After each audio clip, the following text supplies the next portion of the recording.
On the morning of the 4th of August, 1998, a 49-year-old woman named Charlotte Waits was rushing around her kitchen in Lanett, Alabama. She reached past her husband, Barry, who was busy washing the last of the breakfast dishes at the sink, and she grabbed a clean coffee mug from the cupboard. It was a Tuesday morning, and just like any other Tuesday, they were both getting ready for what they knew would be busy days at work. Charlotte was a well-respected school administrator for the local district, and Barry was the acting mayor of their small town, a tight-knit community of about 9,000 people where everyone seemed to know everyone else. As Barry dried his hands and left the sink to go grab his briefcase from the dining room table, Charlotte, who was pouring herself a cup of coffee, reminded him about her schedule. She had a hair appointment later that morning, and she also wanted to let him know she'd probably be home later than usual. The reason was she had a difficult meeting with her attorneys that afternoon. You see, Charlotte was unfortunately in the middle of a tense and complicated legal battle. The battle was with her own cousin, a man named Wayne, and it was all over the inheritance from her late uncle's will. The uncle had been quite successful and had left a lot of valuable land directly to Charlotte. But her cousin Wayne believed that he deserved a piece of that land too. So he was formally contesting the will, and today was the day that Charlotte, Wayne, and their respective lawyers were all scheduled to meet and try to hash things out once and for all. Barry turned to Charlotte and asked if she had decided what she was going to say at this meeting. Had she made up her mind about what to do? Charlotte just shook her head and said no, she was still thinking it over. She knew deep down she didn't want to just give up the land her uncle had specifically left to her. But at the same time, she hated the idea of tearing her family apart over money. It just wasn't worth it to her. Barry walked over to where she was standing, and he put a reassuring hand on her shoulder. He told her that whatever happened, no matter what she decided, the family would get through it together. He gave her a quick kiss on the cheek, grabbed his briefcase, and then he left for work. Once Barry was out the door, Charlotte finished her coffee and left the kitchen. She walked up the stairs and knocked gently on the bedroom door of her 17-year-old daughter, Kara. As soon as her knuckles rapped against the wood, Charlotte heard a low groan from inside the room. She opened the door, just a crack, and peered inside. She found Kara curled up in bed, looking very tired and very pale. Charlotte knew this wasn't just a case of a teenager trying to get out of going to school. The reason Kara looked and sounded the way she did was because she was pregnant and she was dealing with some pretty severe morning sickness. Now, to be honest, Charlotte was not at all thrilled about her 17-year-old daughter being pregnant. But what made it even worse for her was that she absolutely could not stand Kara's boyfriend, a young man named Dave Reed. In Charlotte's eyes, Dave was nothing but trouble. He drank too much, he was constantly getting into minor scrapes with the law, and he was just not the kind of person Charlotte wanted her daughter to be with. At one point, before Kara was pregnant, Charlotte and Barry had actually forbidden her from seeing Dave. They had laid down the law and told her you cannot date him anymore. But in secret, the two teenagers had continued to see each other. And now, Kara was pregnant. So, Charlotte couldn't help but feel a deep sense of disappointment in her daughter's choices. But she also knew, more than ever, that her daughter was going to need a lot of support from her, not just to finish high school, but also to navigate the challenges of being a teen mom. So, for the time being, Charlotte was just trying to keep the peace. With that in mind, she stepped into the bedroom and softly asked Kara how she was feeling. Kara just kind of shrugged from under the covers and said she was okay, just a little nauseous. Charlotte was sympathetic and nodded. She walked around the room, tidying up a little bit as she spoke. Then she reminded Kara that her older sister, Heather, was coming home from college that night. She said it would be really nice if they could all have dinner together as a family. Kara told her that she did have a babysitting job that would take up most of the day, but she promised she would be home in time for dinner. Charlotte was pleased to hear that. She told Kara she would see her later that night, said goodbye, and then explained that she had to get going to work herself. So Charlotte left the bedroom, went back downstairs, grabbed her purse from the entryway table, and headed out through the garage to her car. Later that same morning, around 11:30, Charlotte's car was driving back down her quiet residential street, heading toward her house.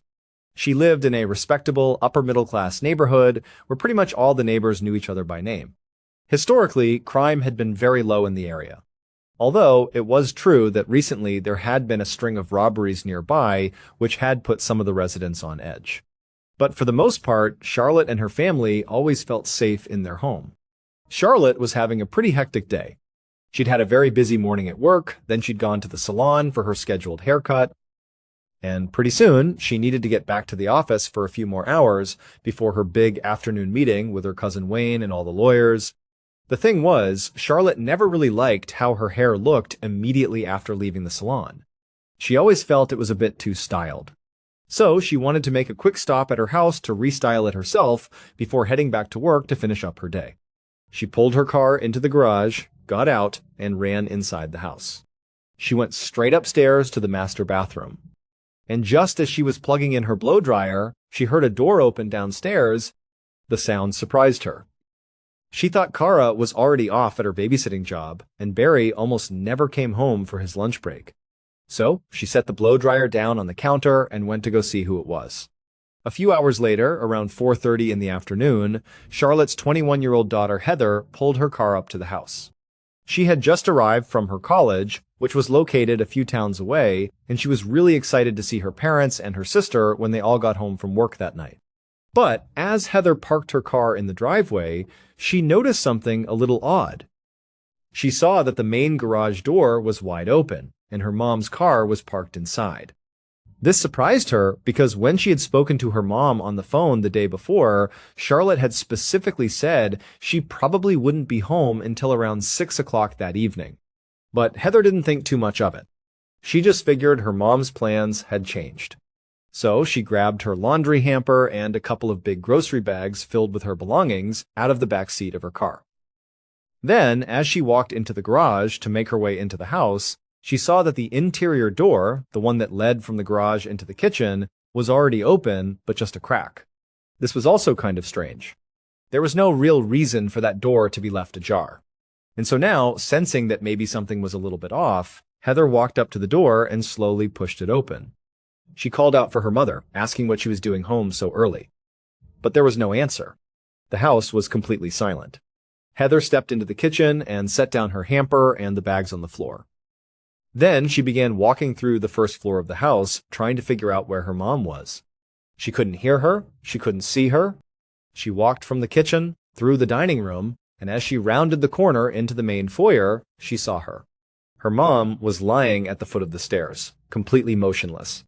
Heather immediately ran to her mom's side and grabbed her, trying to see if she was okay.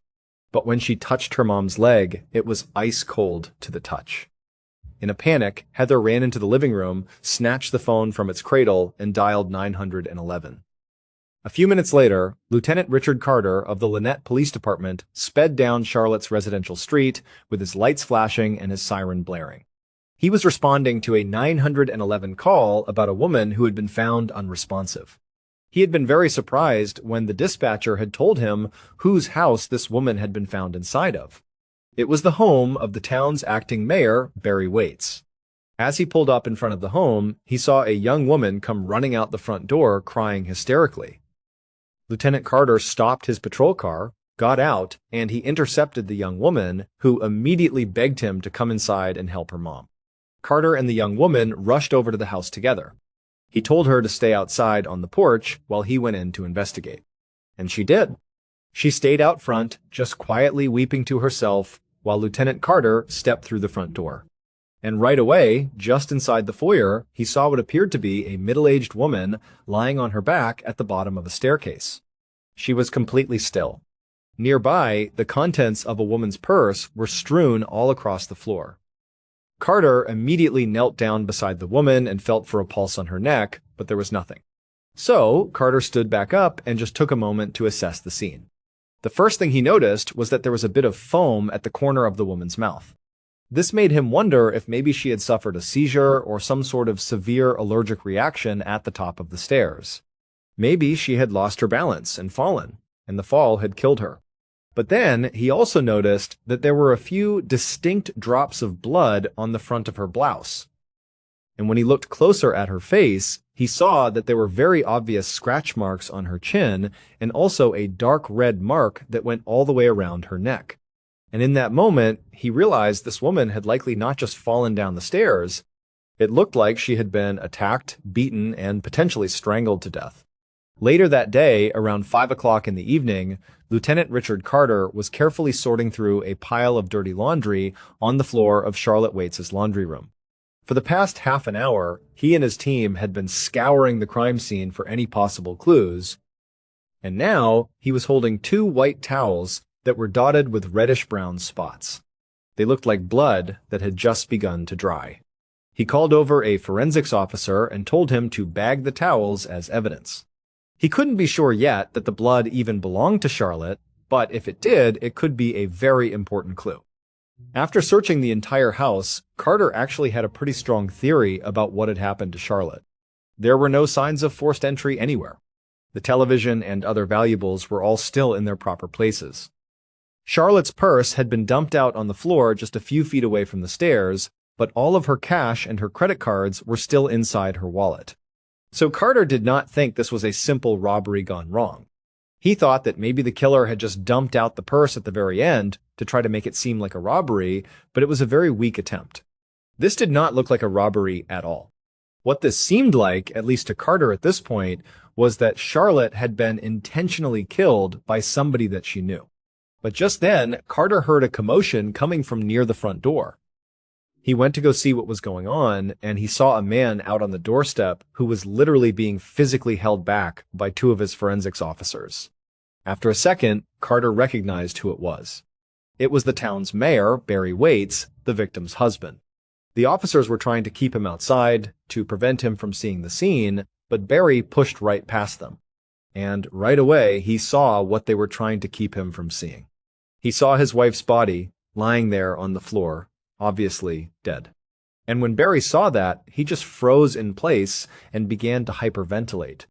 At this point, Carter didn't try to force Barry back outside. Instead, he gently grabbed Barry's arm and led him into the next room. He sat him down on the couch and just tried to get him to calm down, but it was like he couldn't catch his breath. Barry was gasping for air and was really struggling to breathe. Then he actually doubled over and clutched at his chest. Carter thought for a second that he might be having a heart attack. So, instead of trying to talk to him, he just yelled for somebody to call an ambulance. Later that same night, around 8 o'clock, Lieutenant Carter stepped into the lobby of the local hospital's emergency department. He showed his badge to the nurse at the front desk and then asked if he could see Barry Waits. But the nurse told him he would have to wait. They were still running tests on Barry, and he couldn't have any visitors until they were absolutely sure that he was stable. Carter was pretty disappointed to hear this, not because he was desperate to get in there and console the grieving mayor. It was because he needed to talk to the mayor. As the spouse of a potential murder victim, he needed to know what Barry knew as soon as possible. So, he turned to leave. But before he did, he noticed two young women sitting in the waiting room. One of them was Barry and Charlotte's daughter, Heather. Carter and Heather had spoken for a few minutes back at the house earlier that day, when she was the one who came running out and directed him inside. They had talked a little bit, but Carter thought to himself, you know what? If I can't talk to Barry right now, maybe I can talk to Heather. Maybe she's calmed down enough that we could have a real conversation. And so, he walked over to her.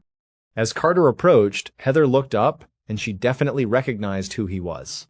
She sort of gave off body language that it was okay for him to come and sit down. And so Carter walked over and sat down next to her. He saw that there was another girl, a teenager, sitting next to Heather. Heather quickly turned and pointed to her and said that this was her younger sister, Kara. Lieutenant Carter nodded and introduced himself to Kara.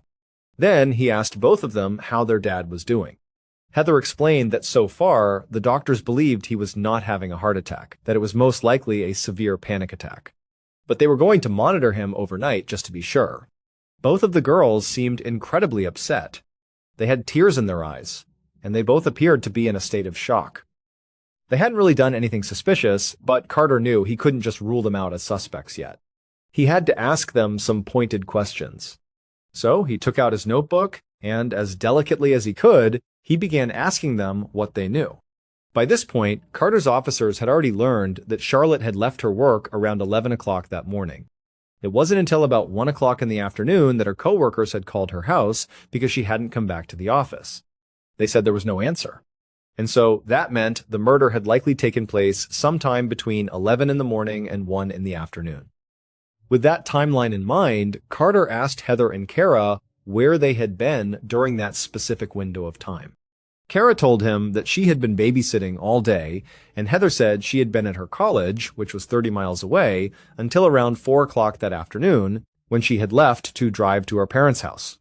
At some point, Carter asked both of them if they had any idea if there was someone out there who might have had a grudge against their mother or who might have wanted to hurt her. The girls immediately shook their heads and said, "Absolutely not. There was no one. Their mom was wonderful and everybody seemed to like her." They insisted they were just a happy, normal family with no major issues that they knew of. Carter jotted all of this down in his notebook, and his plan was to check out the daughters' alibis as soon as he got back to the station. The next day, Lieutenant Carter was at the precinct, debriefing with the other investigators who were assigned to Charlotte's case. He had listened to the local news on the radio while he was driving to work that morning. And since Charlotte was the acting mayor's wife, her murder was all anybody in town could talk about. Carter was really feeling a lot of pressure to solve this case quickly. By this point, he had already followed up on Heather and Kara's alibis, and they had both checked out completely. Neither of the daughters could have been at the house between 11 and 1, so Carter had officially ruled them out as suspects. Now, the other officers were going around the room, basically updating Carter on what they had done the night before. And Carter was admittedly a little frustrated to hear that after they had questioned all of Charlotte's neighbors and her coworkers right after they had gotten to the scene, none of that had led to any new suspects. Another point of frustration was that the one person who likely would be able to help them the most, at least at this early stage in the investigation, was the acting mayor, Barry, Charlotte's husband, but he was still in the hospital and was not being allowed to speak to the police. But just as Carter and the other officers were sort of scratching their heads, wondering what their next move was going to be, the front door of the precinct opened. And who walked in but Barry Waits himself? A few minutes later, Lieutenant Carter and Barry were sitting in Carter's office. Barry said he had just been released from the hospital. They had determined that his heart was fine and that he had indeed just had a severe panic attack. So, as soon as he was out of the hospital, he had come right over to the police station to see what he could do to help with the investigation. Carter asked Barry to walk him through what he had done the previous day, the day that Charlotte was killed. Barry said that on top of being the acting mayor, he was also the head of the local National Guard armory, and he had been attending to business at the armory all day. He did say that he had left at some point to get a haircut, maybe mid-morning, but the barbershop had been closed, so he had gone right back to work. And he had stayed there until around 4:30, when he got a panicked phone call from his daughter Heather, telling him their mom was unresponsive in the house. As Barry spoke, Carter was primarily just looking at Barry's hands and his arms. He was looking for any scratches or cuts or bruises. The running theory, based on what they had seen at the crime scene, was that Charlotte had put up a fight against her attacker before she was killed. And so presumably there should be wounds of some kind on the attacker, most likely on their hands and arms. But as Carter stared at Barry, he could see no visible injuries at all. And also, Barry's story seemed very linear, very simple, and he seemed very earnest about it and eager to help. So, Carter couldn't just jump to conclusions and assume that Barry was telling the truth and that he wasn't a suspect. But Carter's first impression was that Barry was being honest. At some point, Carter shifted the conversation and asked Barry if he had any idea who might have wanted to hurt his wife. And Barry said yes, he did. He said there were actually 2 people who would definitely benefit from Charlotte being dead. He explained that the first person was a guy named Dave Reed, who was their daughter Kara's boyfriend. He said that he and Charlotte had tried to stop Kara from seeing this guy because he was a bad influence, but the teens had kept sneaking around, and eventually Dave had gotten Kara pregnant. So Barry wondered if maybe Dave had gone over to the house to sort of confront Charlotte, to maybe demand to be able to see Kara, and things had gotten out of hand. Carter grabbed a pen and he wrote down Dave's full name. Then he asked about the second person who had been a problem for Charlotte. Barry explained that his wife and her cousin, Wayne, were in the middle of this contentious dispute over an inheritance. In fact, he said, Charlotte had been scheduled to meet with Wayne and their attorneys on the very same day that she was killed. And when he heard this, Carter sat up straight in his chair. He thought to himself that the timing here could not possibly be a coincidence. The cousin was suddenly his top suspect. The following day, Carter walked into an interrogation room at the Lynette police station, and he sat down across the table from two people, Wayne Rice and his attorney. When Carter had called Wayne to set up this meeting, Wayne had responded by saying he would not say a single word without his lawyer present. And this had immediately made Carter pretty suspicious. During that very brief phone call, Carter had never even suggested to Wayne that he was a suspect in his cousin's murder. So when Carter sat down with Wayne and his lawyer, he leaned right in and started to grill him.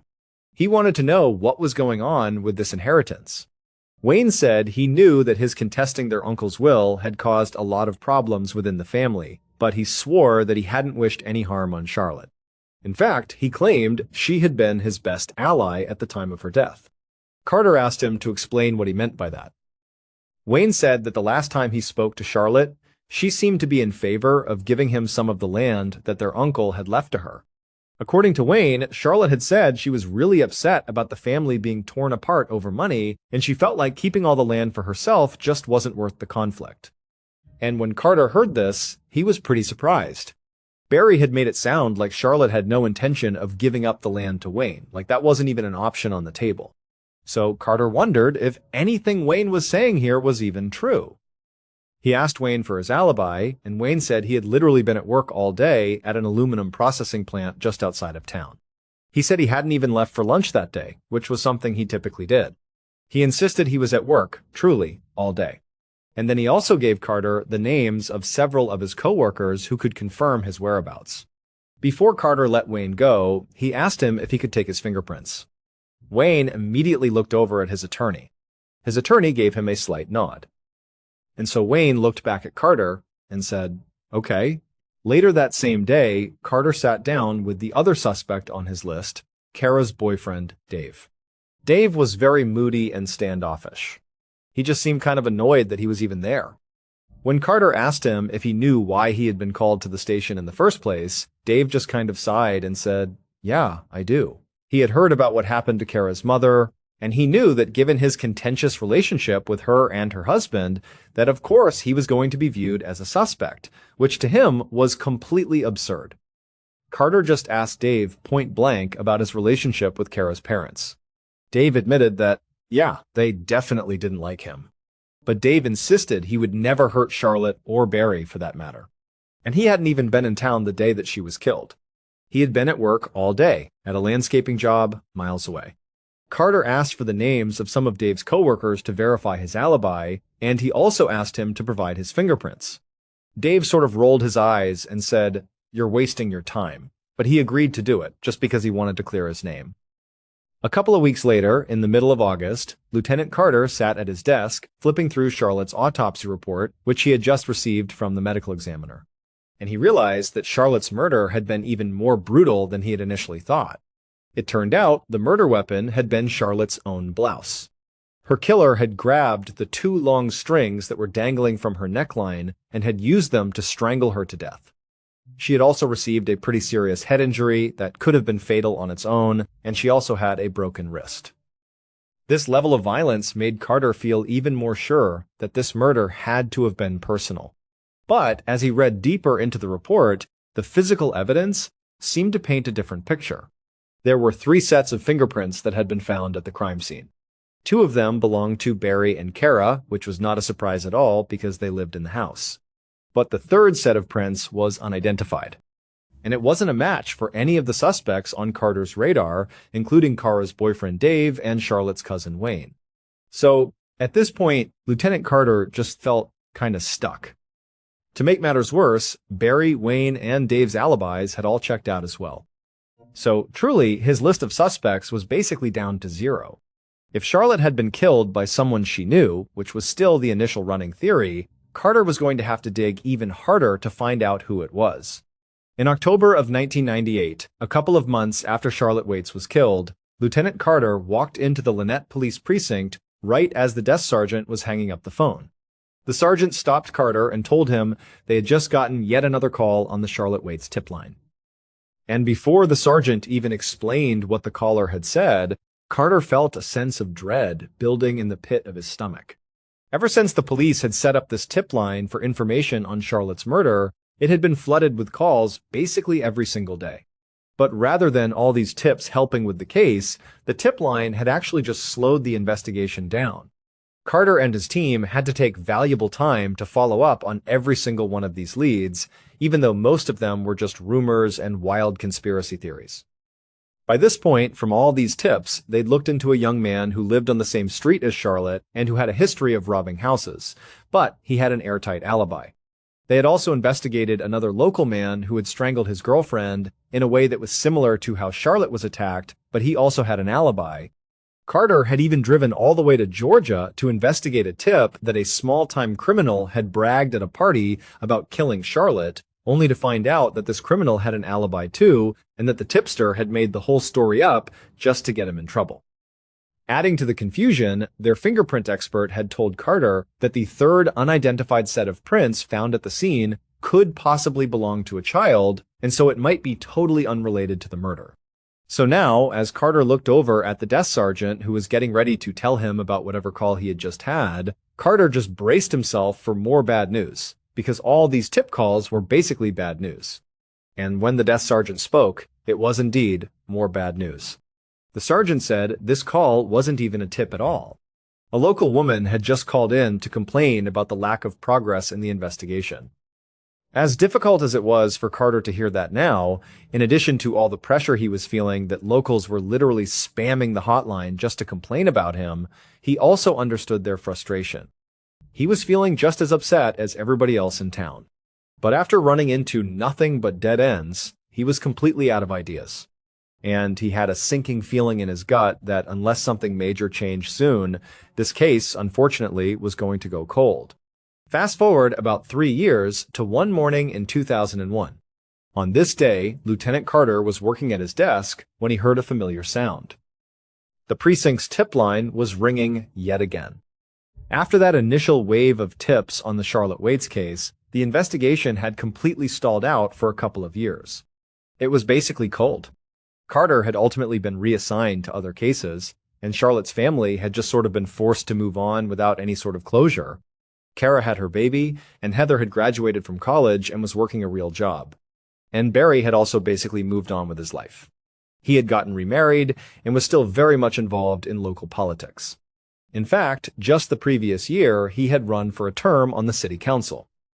However, during that election cycle, Barry's opponent had publicly accused him of killing his wife Charlotte. And even though he had no actual evidence to support his accusation, aside from the bizarre fact that he had a dream about it, all the media attention from these accusations had totally reinvigorated the case. And calls had once again begun flowing into the tip line. However, just like before, the vast majority of these tips were just wild theories and local gossip. But on that particular day, when the desk sergeant who manned the tip line opened up Carter's office door, Carter looked up and saw that the sergeant was visibly excited. Whatever he had just heard on the tip line actually mattered.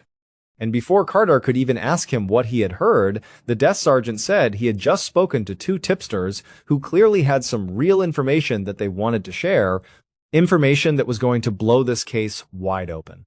Based on that crucial tip, the forensic evidence and new witness testimony, this is what police believe actually happened to Charlotte Waits on the 4th of August, 1998.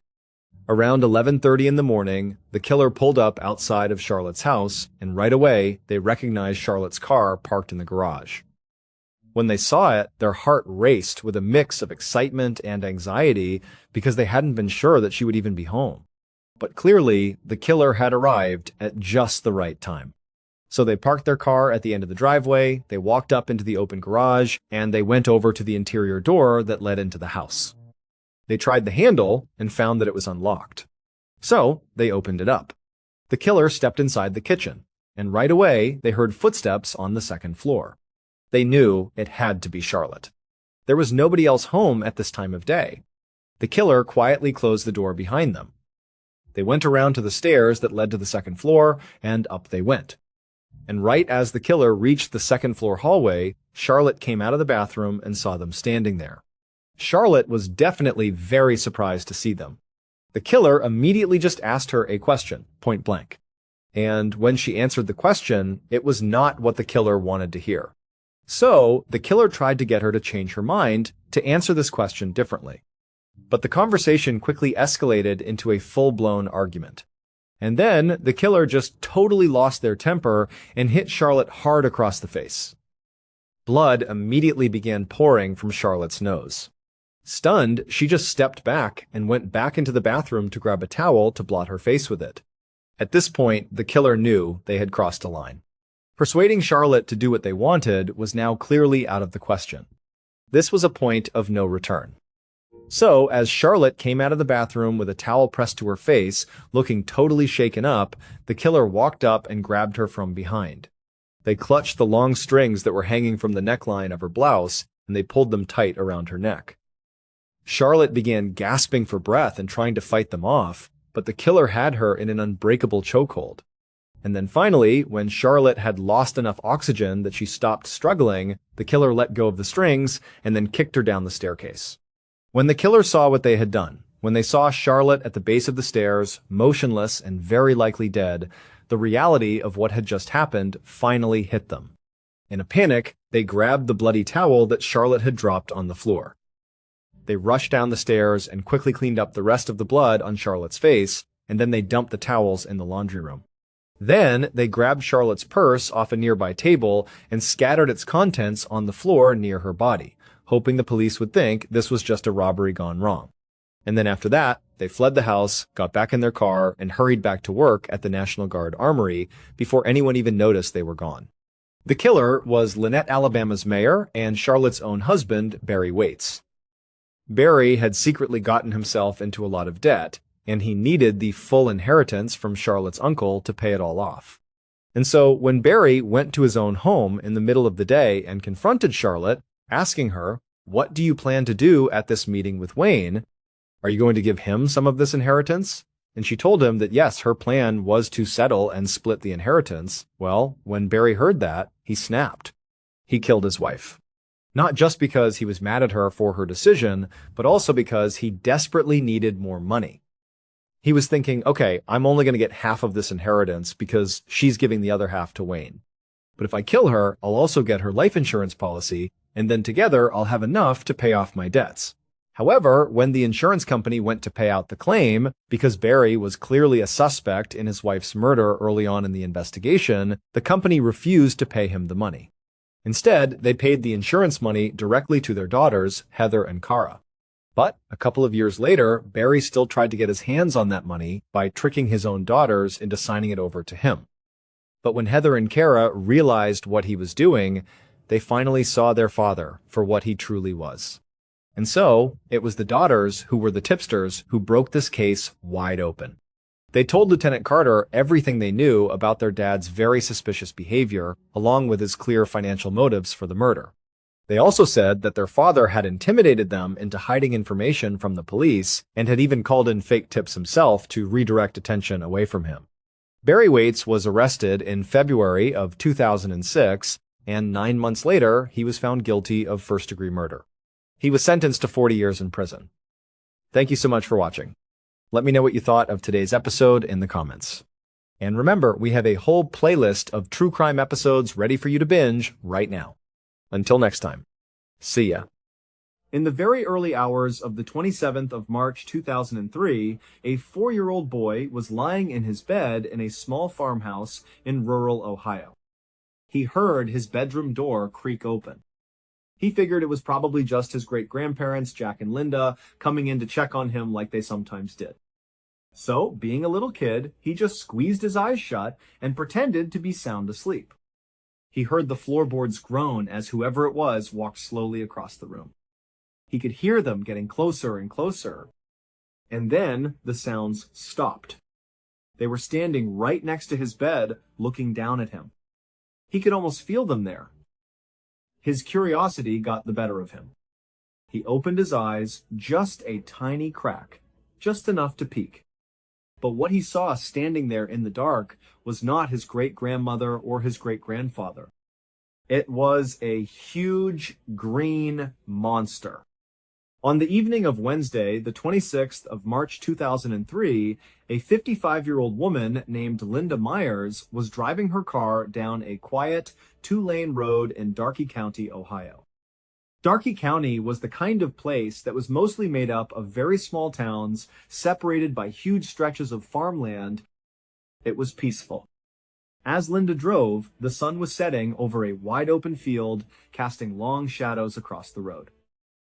She was on her way home from the pizza shop that she and her husband Jack owned together in a nearby town. It was a normal end to a normal day. Eventually, Linda turned off the paved road and onto a long gravel driveway. This led to the sprawling 40-acre farm where she and Jack lived. She parked her car in front of their old farmhouse, a place that felt like home in every way. She reached into the back seat and grabbed the deposit bag. It was full of the cash earnings from the pizza shop for that day. She got out of the car, and the quiet of the countryside settled around her. The farm was so isolated that you couldn't hear any traffic from the main road. The only sounds were the sheep bleating softly in the pasture and the hum of power tools coming from the big barn out back. She walked around to the back of the barn, and there was Jack. He was hunched over the engine of a beat-up old car, tinkering away. Jack and Linda had been married for about 7 years. This was Linda's third marriage, but with Jack, she truly felt like she had found her soulmate. He was a hard worker. On top of co-owning the pizza shop with Linda, he also had a full-time job at a manufacturing plant. And, as if that wasn't enough, he ran a side business restoring classic cars. Linda often found him out here working on a car as the sun went down. It was just who he was.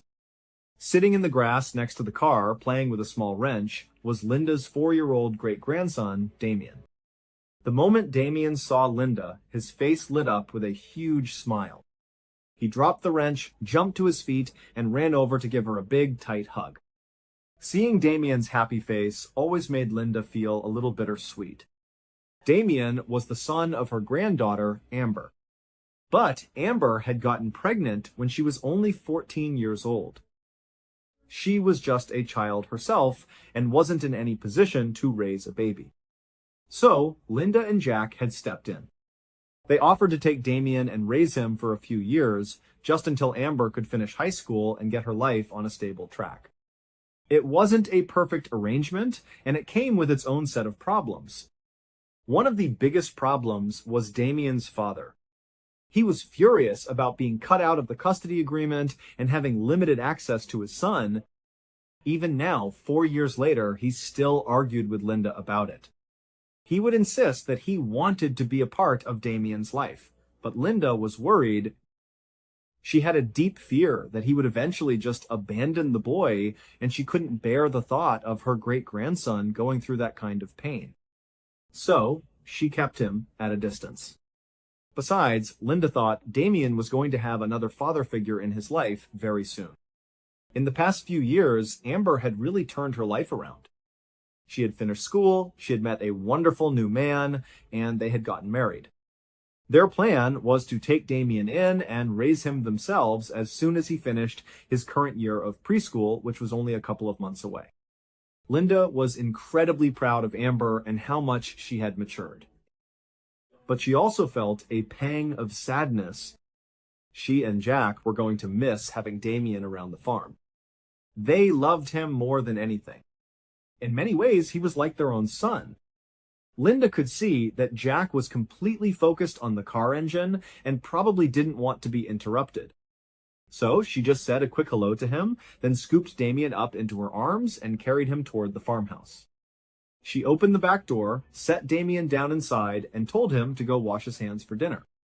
Then she walked into the kitchen and tossed the deposit bag from the pizza shop onto a chair in the dining room.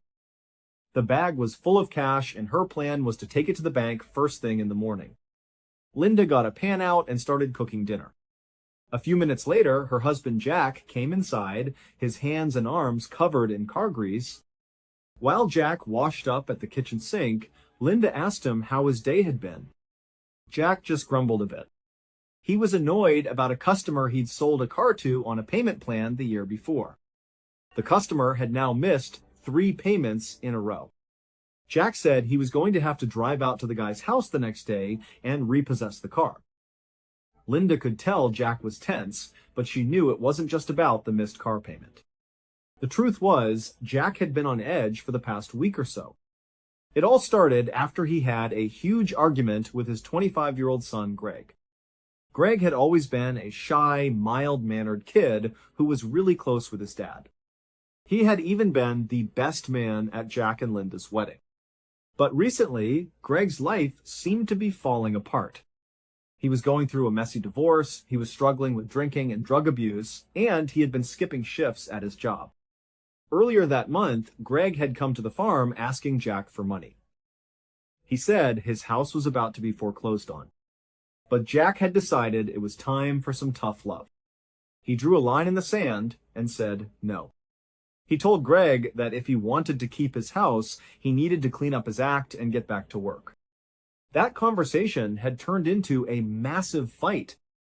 Now, Linda had a feeling that Jack was genuinely worried he had done permanent damage to his relationship with Greg. He was probably afraid that history was repeating itself. Something similar had happened with Jack's other son, Travis, about 7 years earlier.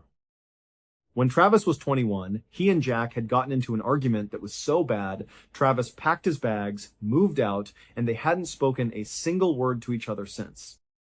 7 years of silence. Linda thought Jack must be terrified that the same thing was about to happen with Greg.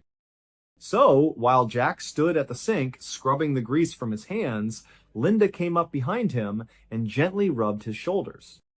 She told him not to worry so much about Greg. She said Greg had a good head on his shoulders and just needed a little push to get back on the right track. That's all Jack had done.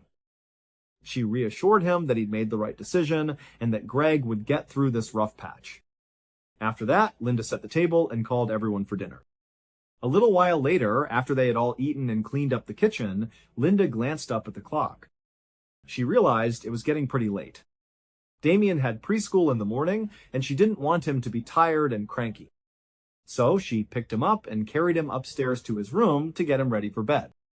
She helped him change into his pajamas, brushed his teeth for him, and then tucked him into his bed. She gave him a kiss on his forehead, whispered good night, and quietly closed the door behind her.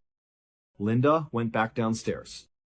Before long, she and Jack were getting ready for bed too. A short time later, Linda was in their bedroom. She had a small lamp on. She changed into her own pajamas and crawled under the covers. Once Jack was settled in beside her, she reached over and turned off the light, and the room went dark. Soon, they were both fast asleep. But several hours later, in the middle of the night, Linda was jolted awake by a horribly loud noise. She shot up in bed, her heart pounding. She looked around the dark room, trying to figure out what had happened. When her eyes finally adjusted to the darkness, she saw something that made her gasp. The next morning, at a church just a mile away from Linda and Jack's house, a preschool teacher was getting her classroom ready for the day. As the children started to arrive, she noticed there was one empty chair. One of her students, 4-year-old Damien Huffman, was late. This wasn't totally unusual. She knew Damien's great-grandparents were busy people. They ran a farm, a pizza shop, and a car restoration business. She figured they were probably just running a little behind schedule. So she started the class as usual, hoping they would drop Damien off before he missed too much of the day. About an hour later, around 9:30 in the morning, she was leading the class in their morning sing-alongs. Suddenly, the classroom door burst open and Damien came sprinting inside. At first, the teacher was just relieved to see him. But then she got a closer look. Damien looked frazzled and he was out of breath. He wasn't wearing his backpack. He was still in his pajamas. And there was a smear of something dark and brown on the front of his shirt. She immediately ran over to him and knelt down. As she got closer, she realized the brown spot on his shirt was dried blood. The teacher's heart sank. She gently asked Damien what was going on. He looked up at her with a scared and confused expression on his little face. He told her that his great-grandparents' faces were melting. About 15 minutes after that, a police sergeant named Mark Whitaker and his partner were driving their patrol car down a secluded road toward a farmhouse in rural Ohio. Sergeant Whitaker had been a detective with the Darke County Sheriff's Department for 5 years, and he was the head of the investigative unit. When the department got a very strange 911 call that morning from a local preschool, he was the one sent out to see what was going on. The preschool teacher on the phone had sounded frantic.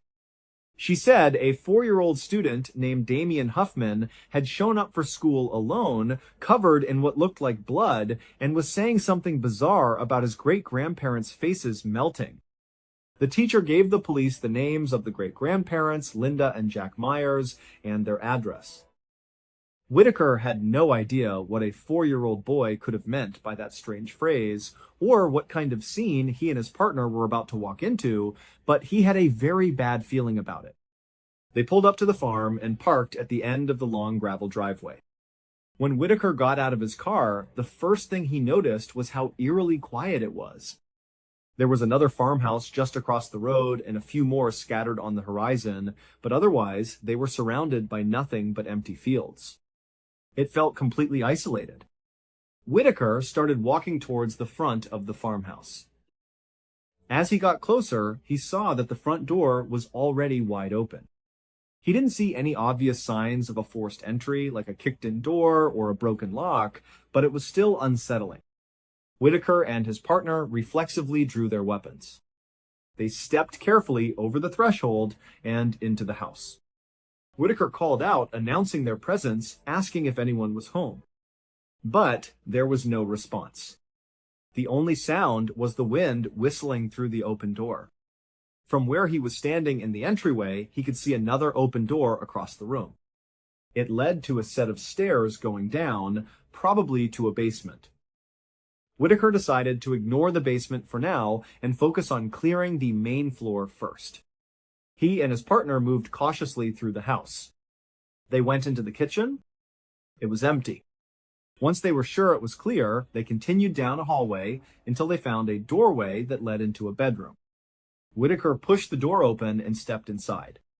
And that's when he found them. Damian's great-grandparents, Jack and Linda Myers, were lying in their bed side by side.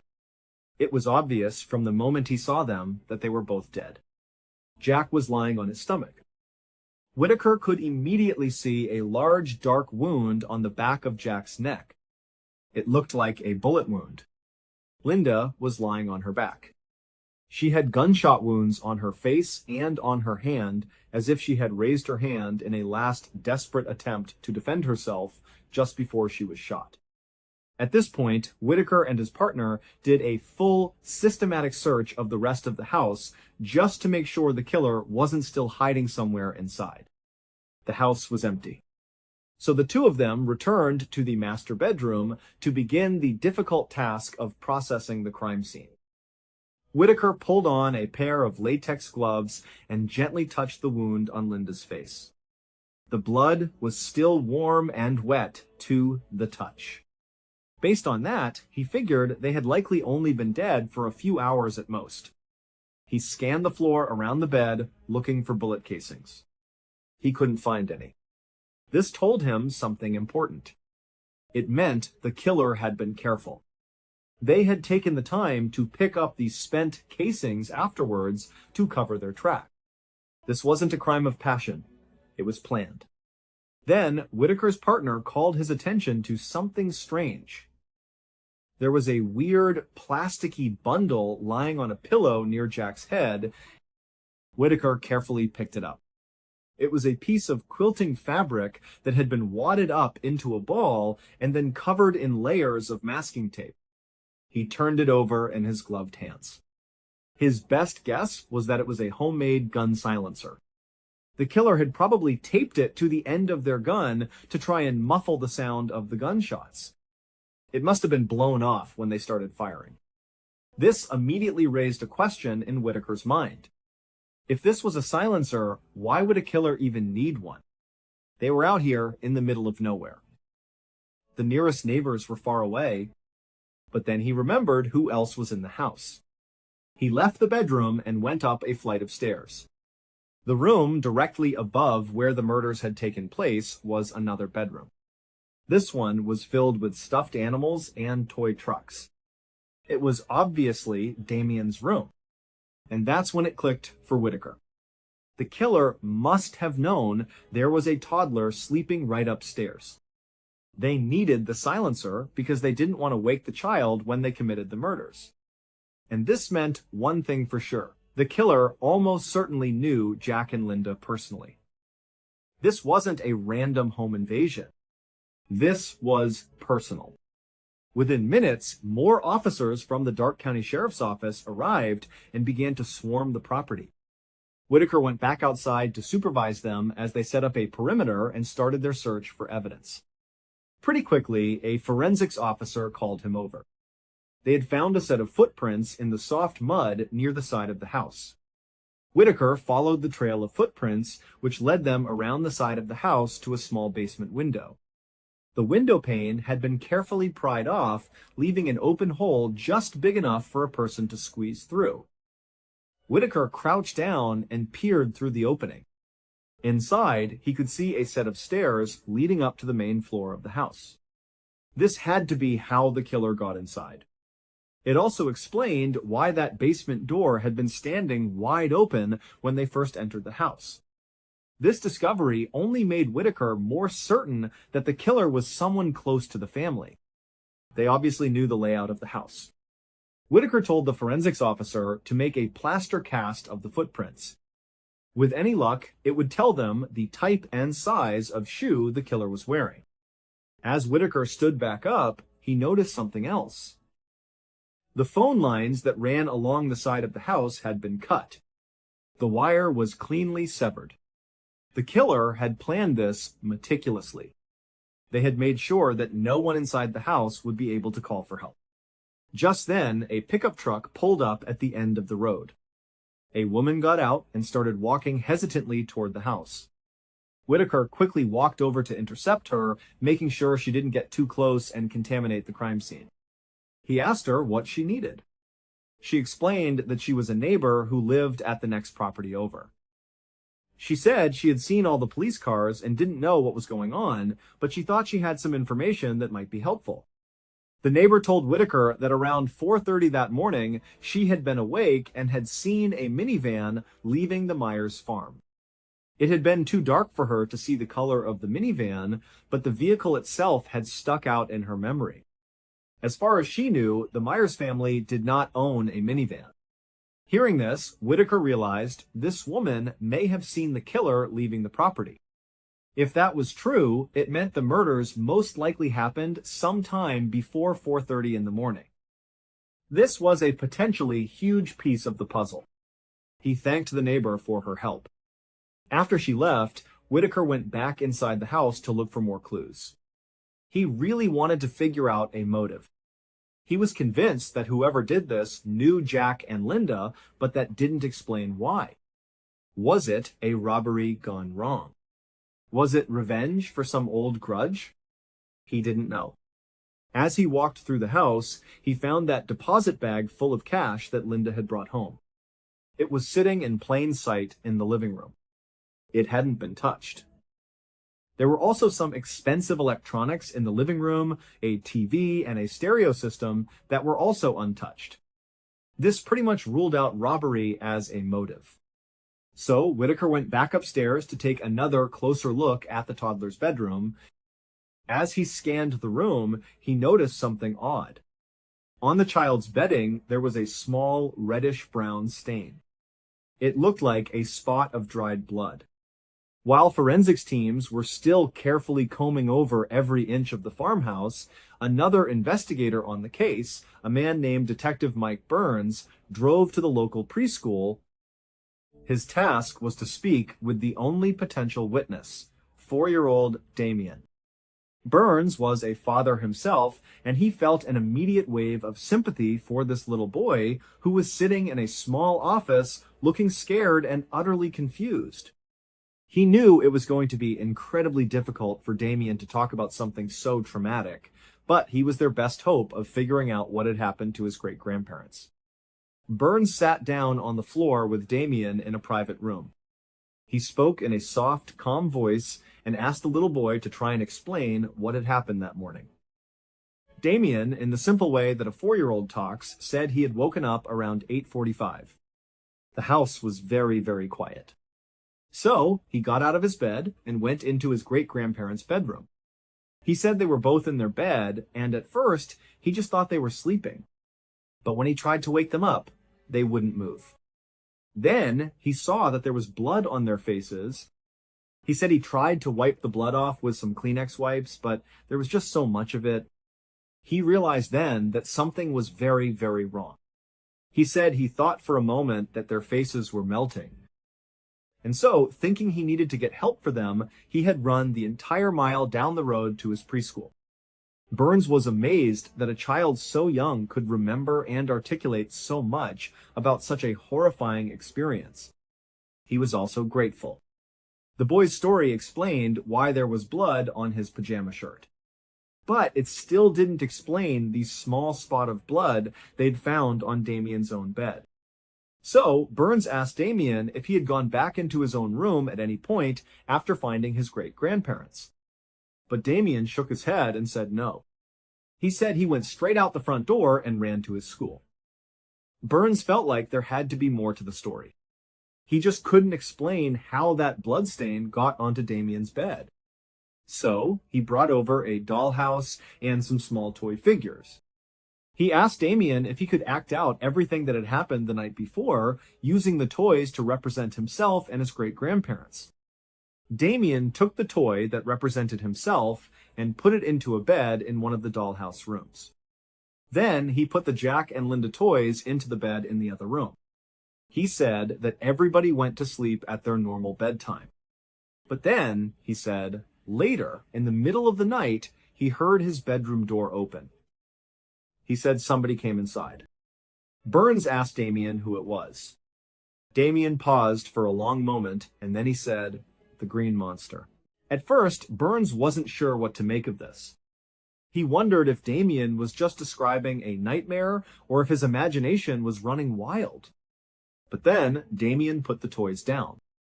To represent the green monster, he used his fingers, and he made them crawl across the floor of the dollhouse, moving slowly toward his own bed. Damien explained that he had heard the door to his room open, and he had opened his eyes just a tiny bit. He didn't want whoever it was to know he was awake, so he was just squinting. And when he did that, he saw the green monster standing right next to his bed, and the green monster was pointing a gun at him. Damien said he was so scared that he squeezed his eyes shut as tight as he could and just pretended to be asleep. And then, when he finally dared to open his eyes again, the green monster was gone. After hearing this, Burns realized that Damien's memory was almost certainly not a dream. It was all too real. More than likely, Damien had come face to face with the person who killed his great-grandparents. They were the green monster. After leaving the preschool, the next priority for Detective Burns was to speak to Damien's mother, a 19-year-old named Amber Holscher. So, the detective drove out to Amber's house in a nearby town. When he rang the doorbell, she answered right away. At this point, no one in the family had been officially notified about the murders, so Amber had no idea why a detective was suddenly standing on her doorstep. Burns knew this would be difficult, so he gently asked if he could come inside to speak with her. Confused, Amber said, "Okay," and let him in. They sat down in her living room. Then Burns told her, as gently as he could, that her grandparents, Linda and Jack Myers, were no longer with them. When Amber heard this, she just looked confused. She asked what he meant. "Where are they?" she asked. Burns took a deep breath and had to clarify that they were deceased. Amber looked completely shocked. Her eyes filled with tears, and the first thing she asked was, "Is Damien dead too?"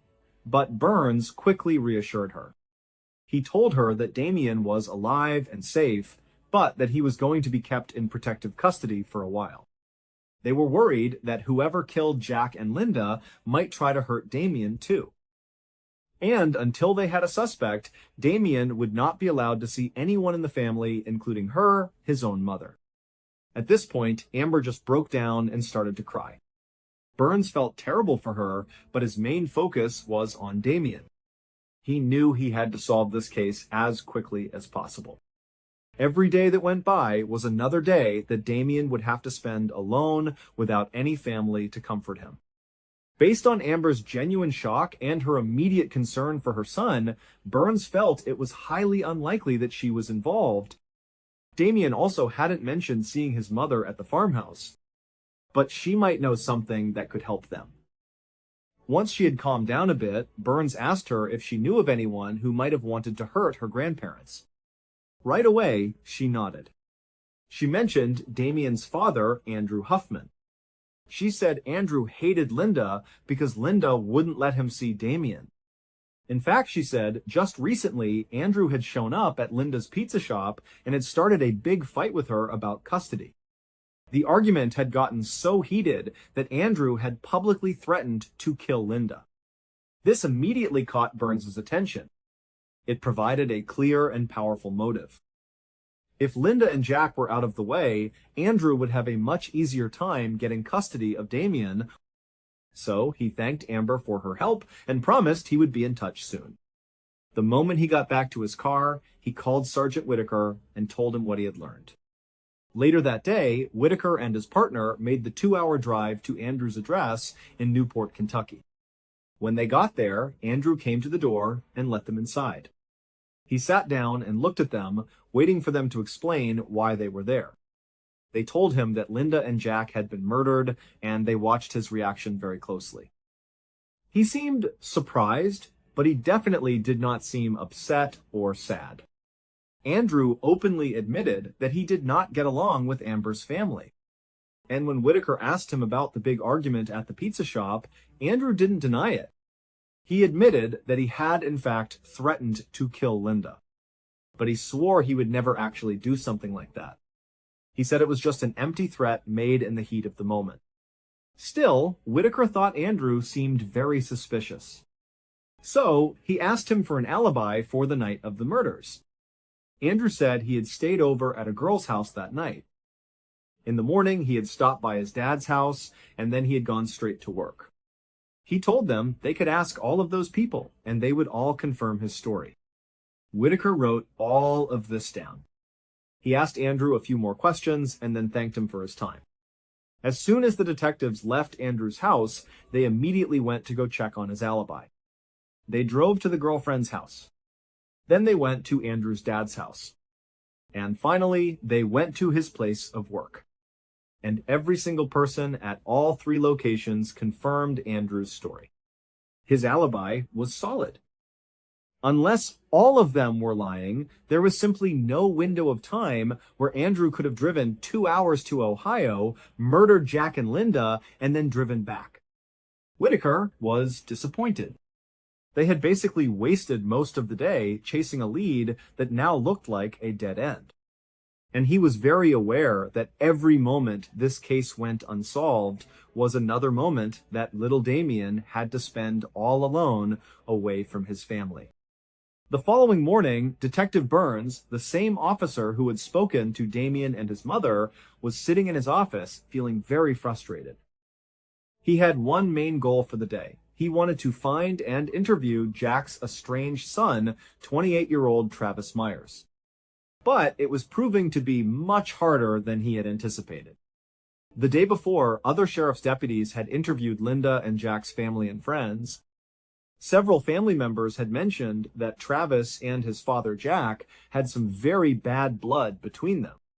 When Burns had looked into Travis's background, he found that Travis also had a criminal record. But there was a big problem. It seemed like Travis hadn't even been in the state of Ohio for the last 7 years. The last anyone in the family had heard, he had moved to Arizona to live with his mother. But when Burns had called the mother that morning, she said that she actually had no idea where Travis was. There was no other address on record for him. So, Burns basically had no way of finding him. He decided his best bet was to start by visiting Travis's younger brother, Greg. Burns knew Greg lived only a few towns over, and even though he wasn't sure how close the two brothers were, it was the only lead he had. A little while later, Burns showed up at Greg's house and knocked on the front door. A moment later, a young man in a baseball cap opened the door. It was clear from his red, swollen eyes that he had been crying. Burns asked if he was Greg Myers. The young man nodded and stepped aside to let him in. Greg didn't seem surprised by the visit at all. He said the police had already called him the night before to tell him about his father and stepmother's murders. He said that since then, he'd just been waiting for an officer to come by and talk to him. He said he'd seen enough TV shows to know that family members were always the first suspects. But as they walked into the living room, Burns stopped in his tracks. There was another young man standing in the doorway, and he looked a lot like Greg. Burns asked who it was. Greg said, "Oh, that's my brother Travis." Burns couldn't believe his luck. He had come here hoping to maybe get a lead on where Travis might be.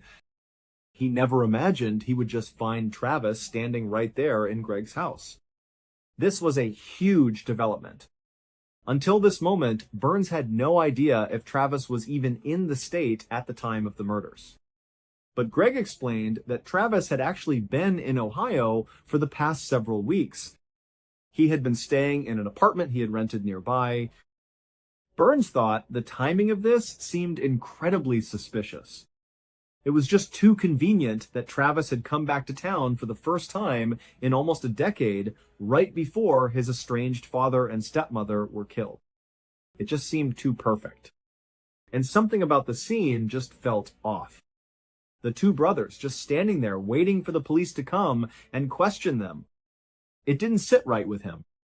So Burns, acting on a gut instinct, told them both that he needed to question them formally. He said they would have to come with him down to the station.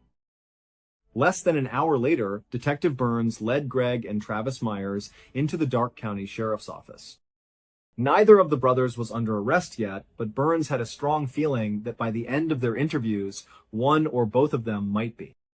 Burns took Greg into his office for questioning, while his partner took Travis into an interview room down the hall. As soon as Greg sat down, Burns noticed that he wasn't making any eye contact. He was fidgeting and acting shifty. But Greg quickly said that he was perfectly willing to tell the detectives anything they wanted to know if it could help them solve his dad and stepmother's murders. So Burns began asking questions. He asked Greg where he was in the early hours of Thursday morning when Jack and Linda were killed. Greg told him that he was mostly just asleep. That is, until about 4:30, when he got up to go to his job at a factory a few towns over.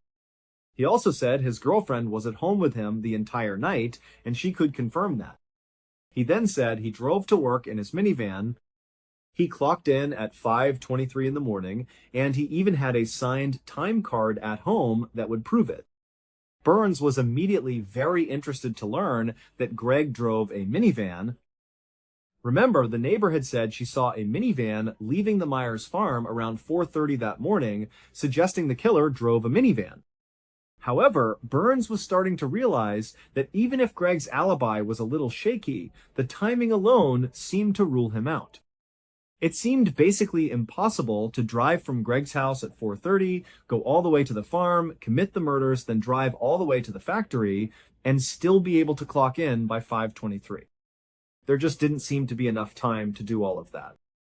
Also, pretty much everyone in the family had told Burns that Greg was actually quite close with Jack and Linda.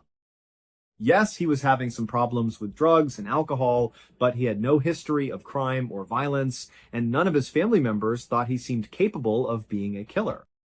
So, even though Greg was still technically a suspect, Burns decided to shift his focus to Travis. Burns asked Greg how Travis had reacted when he heard about the murders. Greg said Travis had been upset, but he had mostly been concerned about how Greg was coping, since Greg was the one who was much closer to Jack and Linda. Greg went on to say that it had been at least 7 years since Travis and his father had spoken. He said those two did not get along at all. Burns asked Greg about that big falling out between Jack and Travis. Greg said it all came down to business disagreements on the farm.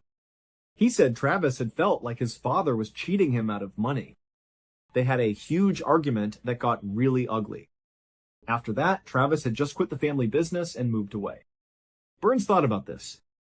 He wondered if maybe Travis stood to inherit any money if his father died.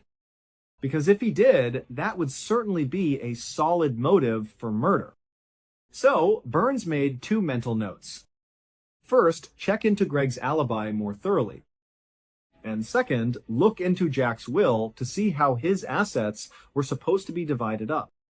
After that, he thanked Greg for his cooperation, told him to wait in his office, and then Burns left. He went right down the hall and waited outside the room where his partner was questioning Travis. Later, Burns's partner told him that Travis had seemed really nervous from the moment he stepped into the room. The detective had asked him what he was doing back in Ohio. Travis said he'd just been reevaluating his life recently and realized he had never actually met his brother Greg's children. So, he'd come back to Ohio to do just that and spend some time with them. Then, the detective asked him what he was doing at the time Jack and Linda were killed. Travis stuttered and said he was sleeping in his apartment. The detective asked if he had anyone who could confirm that. Travis hesitated for a moment and then shook his head and said no. Then the detective asked Travis if he had a car. Travis said that at the moment he was driving his mother's car. It was a white minivan. After getting the summary from his partner, Burns went back to his office. By this point, Greg had been moved to a different room. Burns sat down at his desk and began going over the evidence they had collected so far. The investigation had been moving very quickly, so there actually wasn't a whole lot of physical evidence processed yet. It had only been 24 hours since the forensic evidence had been sent to the crime lab, so they were still waiting for results on just about everything. Burns knew that at this point, the best thing he could do while he waited was to follow up on Travis and Greg's alibis. They were the victim's sons, he already believed the killer was close to the family, and they both drove minivans. Really, either of them could be the killer. But just then, Burns's office phone rang. He picked it up. It was a local man who said he had seen a news report about the murders of Jack and Linda Myers. And he had some information that he thought might help. The man said that a few days earlier, a friend of his had called him to ask if he knew where they could buy a gun. And when this man asked his friend why he needed a gun, the friend said it was because he, quote, wanted to shoot Jack Myers. The man on the phone told Burns the name of his friend who had said this, and as soon as Burns heard that name, he knew exactly who the murderer was.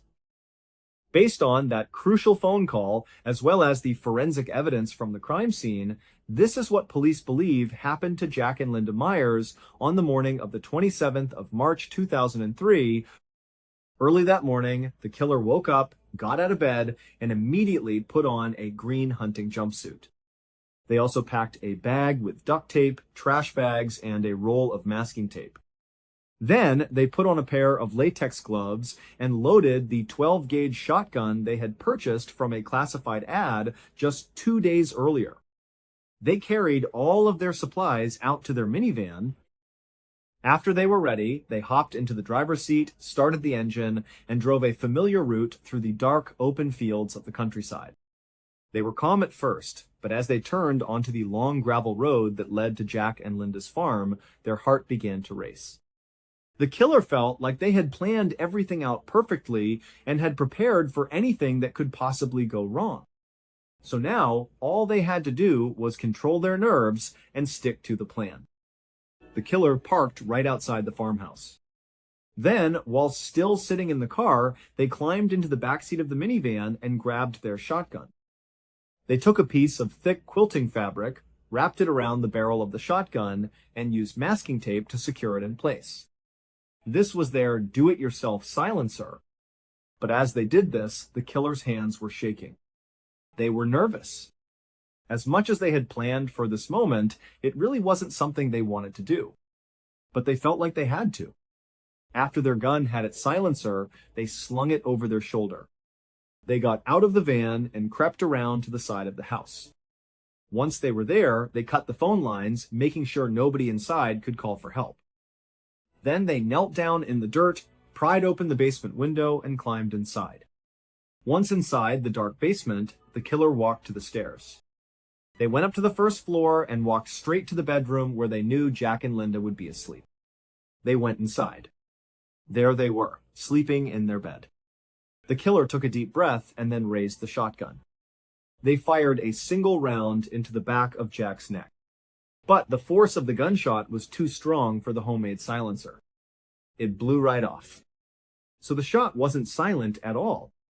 It was extremely loud. The silencer landed on the pillow right next to Jack's head. From the chaos, Linda sat bolt upright in bed. She looked straight at the killer and saw what was happening. She instinctively raised a hand to try and defend herself. In a moment of sheer panic, the killer just turned the shotgun on her. They fired twice. One blast went through her hand. The other struck her right in the face. At this point, the killer just paused and listened.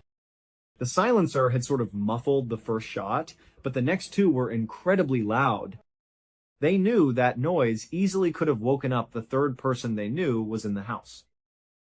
A person they really didn't want to hurt. But if they had to, they would.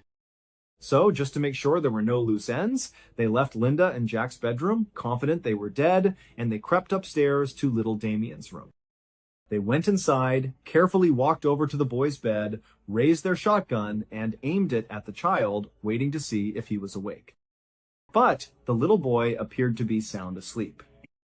And so, the killer spared him. They lowered their shotgun and backed out of the room. Once they were back in the hallway, they shut Damien's door and hurried right out of the house. From there, they got back in their minivan and sped off into the darkness. A few miles away, they stopped on a bridge and tossed their gun, their supplies, and their bloody clothes into a river. Then they changed into their work clothes and drove to the factory, where they clocked in at precisely 5:23 in the morning. The killer was Jack's younger son, Greg Myers. Greg had been having serious problems with money and drug abuse. His father, Jack, had refused to bail him out, and they had been fighting about it. Greg knew that he would inherit the farm if his father died. And he was so desperate, he decided that murder was his only option. When police timed the drive from Jack and Linda's farm to Greg's workplace, they found that he would have had just enough time to commit the horrible double murder and then drive straight to work and clock in by 5:23. His alibi was just barely possible. Greg was arrested about 48 hours after the crime. The investigation moved so quickly that police were still gathering evidence to use against him even after he was in custody. They later found the shotgun, the other supplies, and a pair of shoes that matched the prints found in the mud outside the house, all in a river right near the farm. Fingerprints and store receipts tied all of the items back to Greg. He was convicted of murder and sentenced to life in prison without the possibility of parole. As for Damien, following the murders, he went to live with his mother, Amber. Despite everything he witnessed at just 4 years old, Amber said in a 2021 documentary that he is now grown up and doing very well. Thank you so much for watching. Let me know what you thought of today's episode in the comments. And remember, we have a whole playlist of true crime episodes ready for you to binge right now. Until next time. See ya. It was around 10 in the morning on the 18th of March, 1944. A 26-year-old Finnish soldier named Imo Koivunen was sitting around a small campfire with the other men in his squadron. They were deep inside the Arctic Circle, in a dense forest in northern Europe that was buried under several feet of snow. The air was frigid, hovering around 5 degrees Fahrenheit. Amo was carefully melting a pot of snow over the flames so the group could have some hot tea. And even though it was a quiet moment, Amo's entire body was aching. This was the first time he and the other soldiers had stopped to rest in nearly 2 full days. They had been on the move constantly, and the exhaustion was setting in deep. Amo and his squadron were part of the Finnish military. At this point in World War II, Finland found itself in a complicated alliance with Nazi Germany. It wasn't because they shared an ideology. It was because they shared a powerful enemy, the Soviet Union. Right now, Amo's group was in a region called Lapland. This area had once belonged to Finland, but 4 years earlier, the Soviets had invaded and forced Finland to give up the territory. Now, with the larger war raging, Finland saw a chance to reclaim their land, and Germany was helping them do it. So Amo and his squadron were on what was basically a reconnaissance mission. Their job was to ski through this part of Lapland and find out what the Soviets were up to, how many of them were out there, and where they were based. For the past 2 days, they had skied all over their designated area of operations. But so far, they hadn't seen a single Soviet soldier. Not one. They hadn't found any Soviet bases either. And for Amo, and probably for the other men with him, this was a good thing. They were all trained for combat, of course, but that didn't mean they were eager to get into a firefight. The Soviet military was bigger, better equipped, and more advanced. If it came down to a real battle out here in the middle of nowhere, there was no telling how it would end. So, as Amo sat there, sore and tired, watching the snow slowly turn to water, he felt a sense of relief. He was grateful that their mission had turned out to be so quiet and uneventful. But then, just as the water in the pot began to boil, the calm was shattered. The unmistakable sound of machine gun fire erupted from somewhere very close by. Instantly, Amo and the others jumped to their feet. They dropped what they were doing and frantically scanned the trees, trying to pinpoint where the shooting was coming from. Before they could even get their bearings, Amo's lieutenant started shouting orders, telling them to grab their weapons and get ready. They all scrambled for their guns. Amo snatched his rifle, and as he looked up, he saw them. Off in the distance, maybe a quarter of a mile away, an entire pack of Soviet soldiers was bearing down on them. They were on skis, gliding down a nearby mountainside, and their machine guns were blazing. They weren't firing warning shots. They were firing directly at Amo and his men. There was no question about it. They were under attack. Now, Amo and the other Finnish soldiers had been trained for exactly this kind of situation. This was their job. They were soldiers. But for a brief moment, as Amo saw the sheer number of Soviet troops descending on their small group, a wave of pure terror washed over him. They were hopelessly outnumbered. He knew, in that instant, that this was going to end badly. His mind flashed to his family. He was the oldest of 6 children. When he had first enlisted, he had made a promise to all his younger siblings. He told them he wouldn't get hurt. He promised he would come home safe. And now, looking at the scene unfolding in front of him, he was certain he was about to break that promise. He was going to die out here in the snow. He glanced over at his lieutenant, who looked just as terrified as he felt. But the officer quickly composed himself. He barked out the only order that made sense: flee. Just moments later, Amo and his men were on their skis, pushing off as hard as they could, skiing away from the Soviets down the other side of the mountain. It was a desperate race for survival.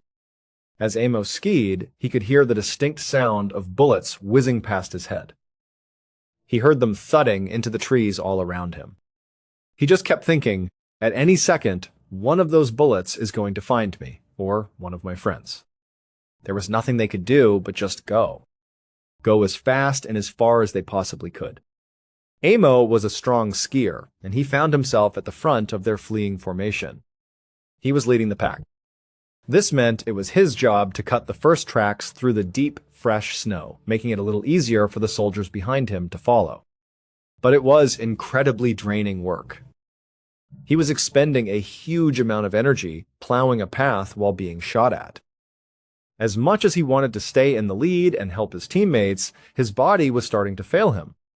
The initial adrenaline rush you get in a combat situation is unbelievably intense, but it can also lead to a massive crash. It was like his body had burned through all its fuel at once. He had this huge burst of energy, and now he felt like he was collapsing even as the danger was getting closer. His body just couldn't go any faster. He felt himself slowing down. His teammates started zipping past him.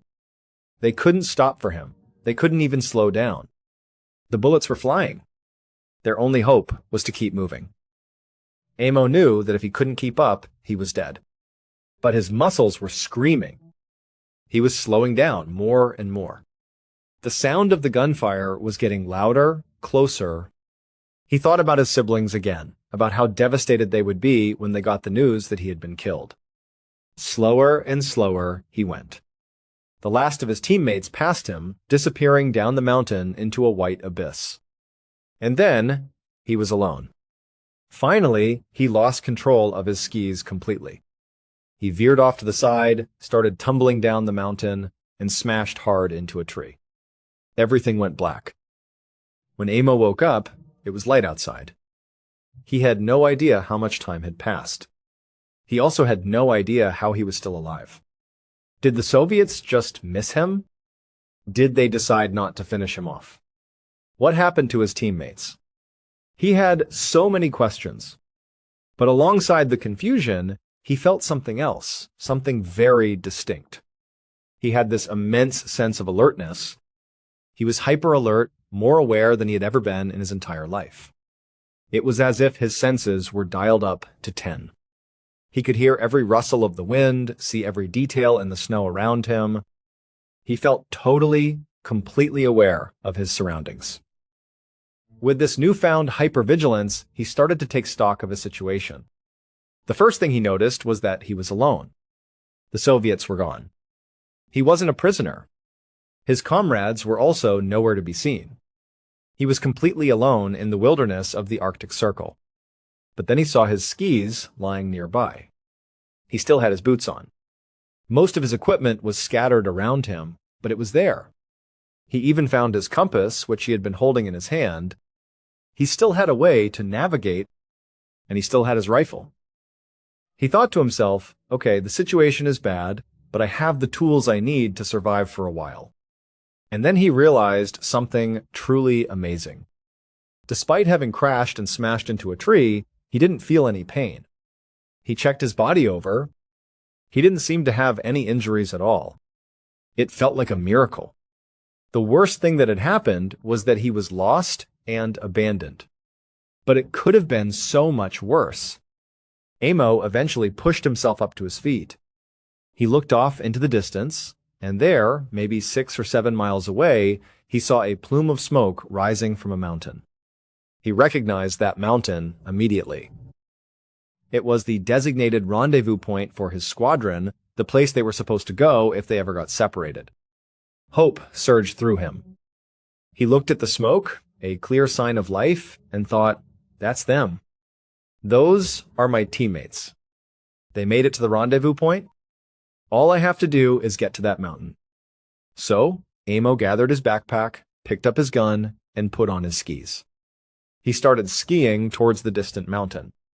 For a long time, he just kept his eyes locked on that column of smoke, making sure he was heading in the right direction.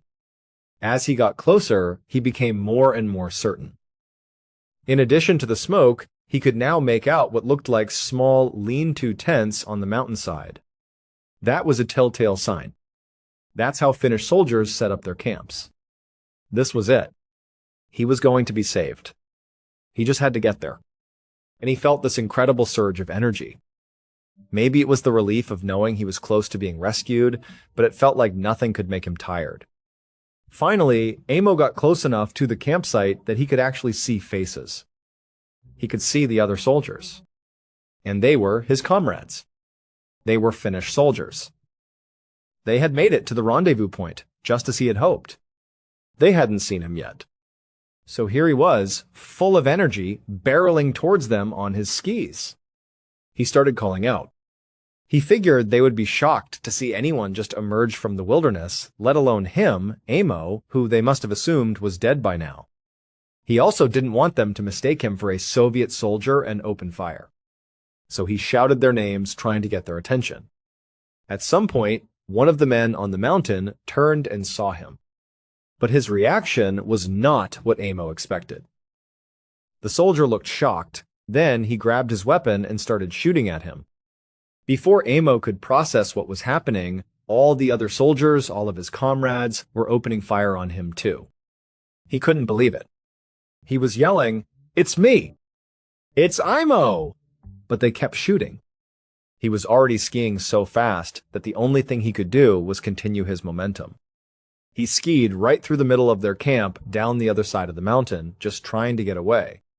Bullets were whizzing past his head again. Miraculously, none of them hit him. He was thinking, they think I'm a Soviet. How can they not recognize me?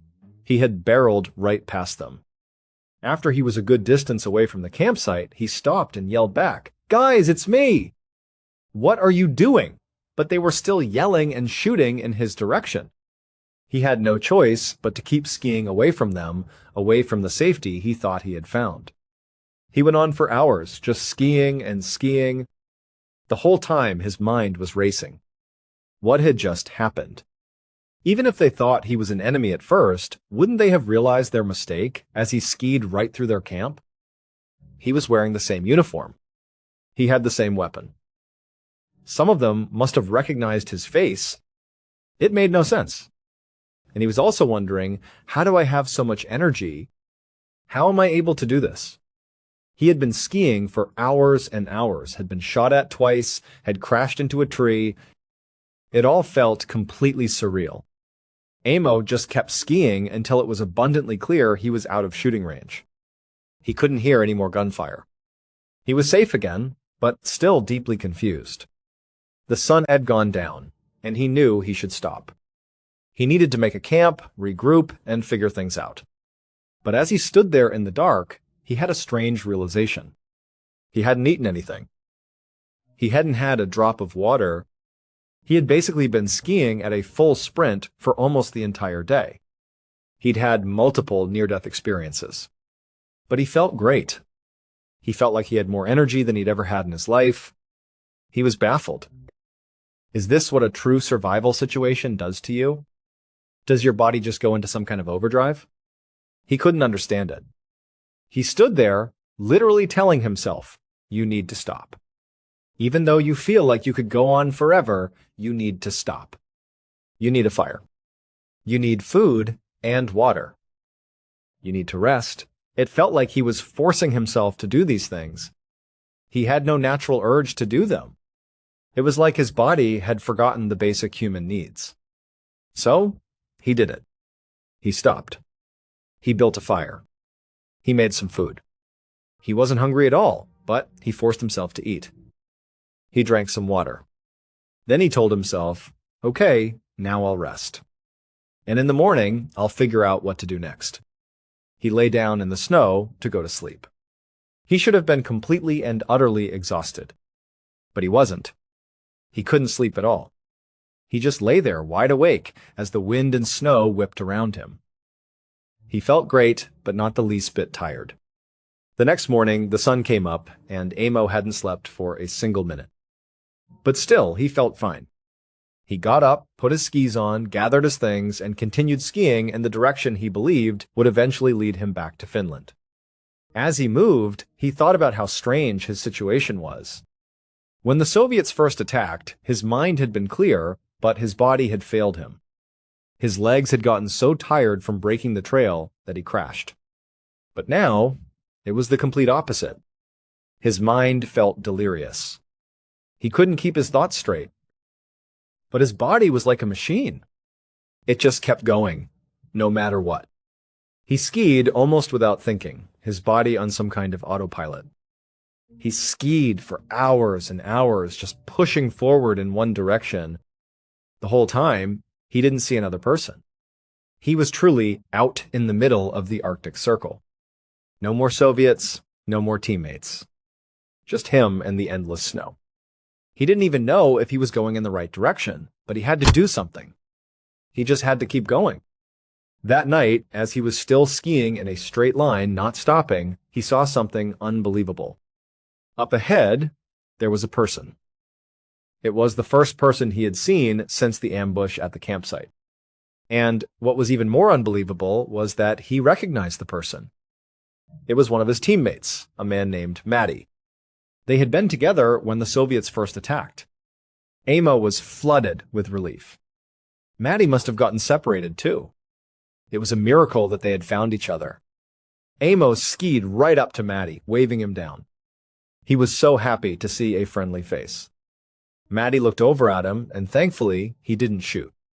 Instead, he put a finger to his lips, telling Amo to be quiet. He then beckoned him over. When Imo got next to him, he had a million questions. What do we do now? Where are we going? But Maddie just told him again to be quiet, and then he gestured for them to lie down on the ground. Amo didn't understand what was going on, but he trusted Maddie. He wasn't being shot at, which was a good sign. So, the two of them just lay down together in the snow. And for the first time in what felt like a very long time, Imo felt tired. He closed his eyes, and he drifted off to sleep almost immediately. When Amo woke up again, he was not lying in the snow with Maddie. He was standing up on his skis, moving down a mountain at a steady pace, as if he were on a mission. Maddie was nowhere to be found. And on top of that, Amo realized he didn't have his backpack anymore. And he didn't have his gun. He had no idea how long he'd been skiing for or where he was going. It was as if he had magically gone from being passed out in the snow to being in the middle of skiing. At this point, Amo knew something was seriously wrong with his mind. He told himself, I must be hallucinating. How else could I have been with Maddie 1 second and now I'm here? It just didn't add up. As he continued to ski mindlessly along, he started to accept his fate. He thought, this is what dying feels like. You lose your mind before your body gives out.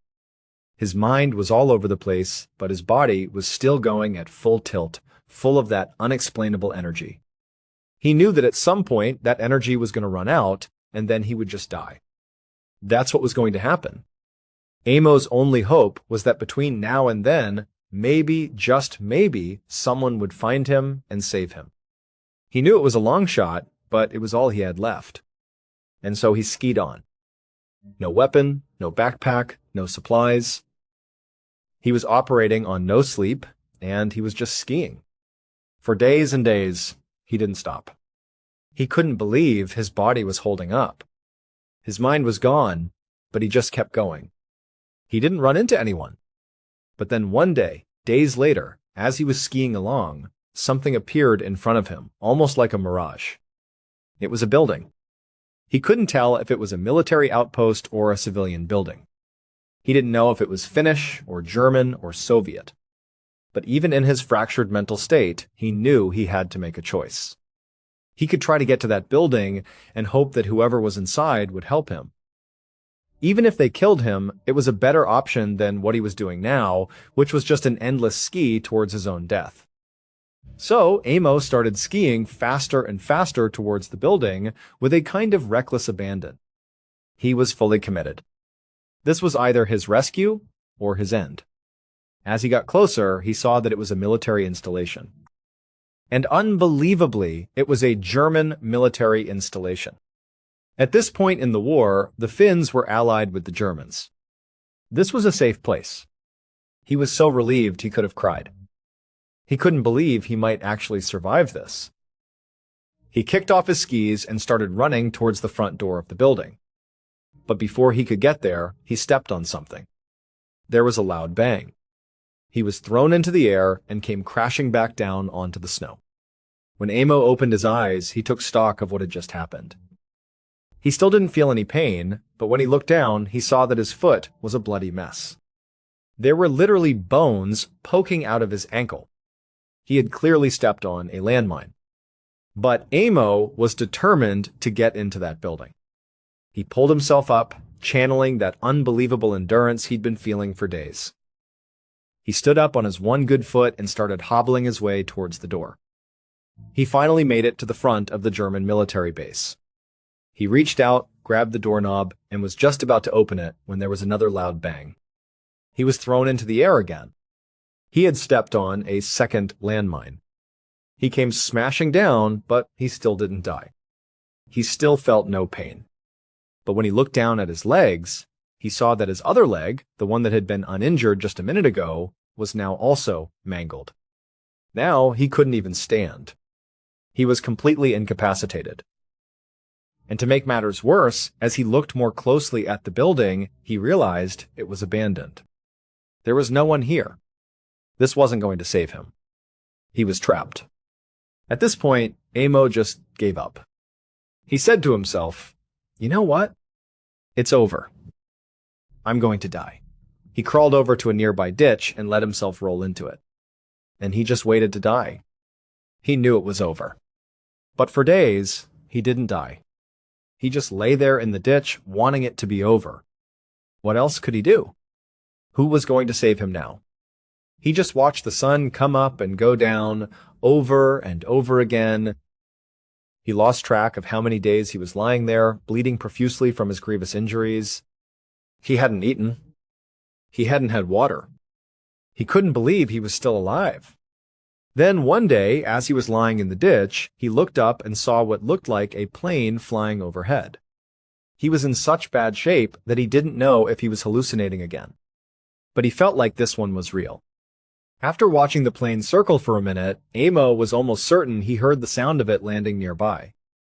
A few minutes later, from his position in the ditch, he could have sworn he heard people speaking in Finnish, his native language. He still didn't know if it was real, but then a head poked over the top of the ditch. It was a young Finnish man, looking down at him. Amo looked back up at him. And a second later, he was being pulled out of the ditch. Later that day, Amo found himself lying in a hospital bed in Finland. The man, the plane, the rescue, it was all real. He had been saved.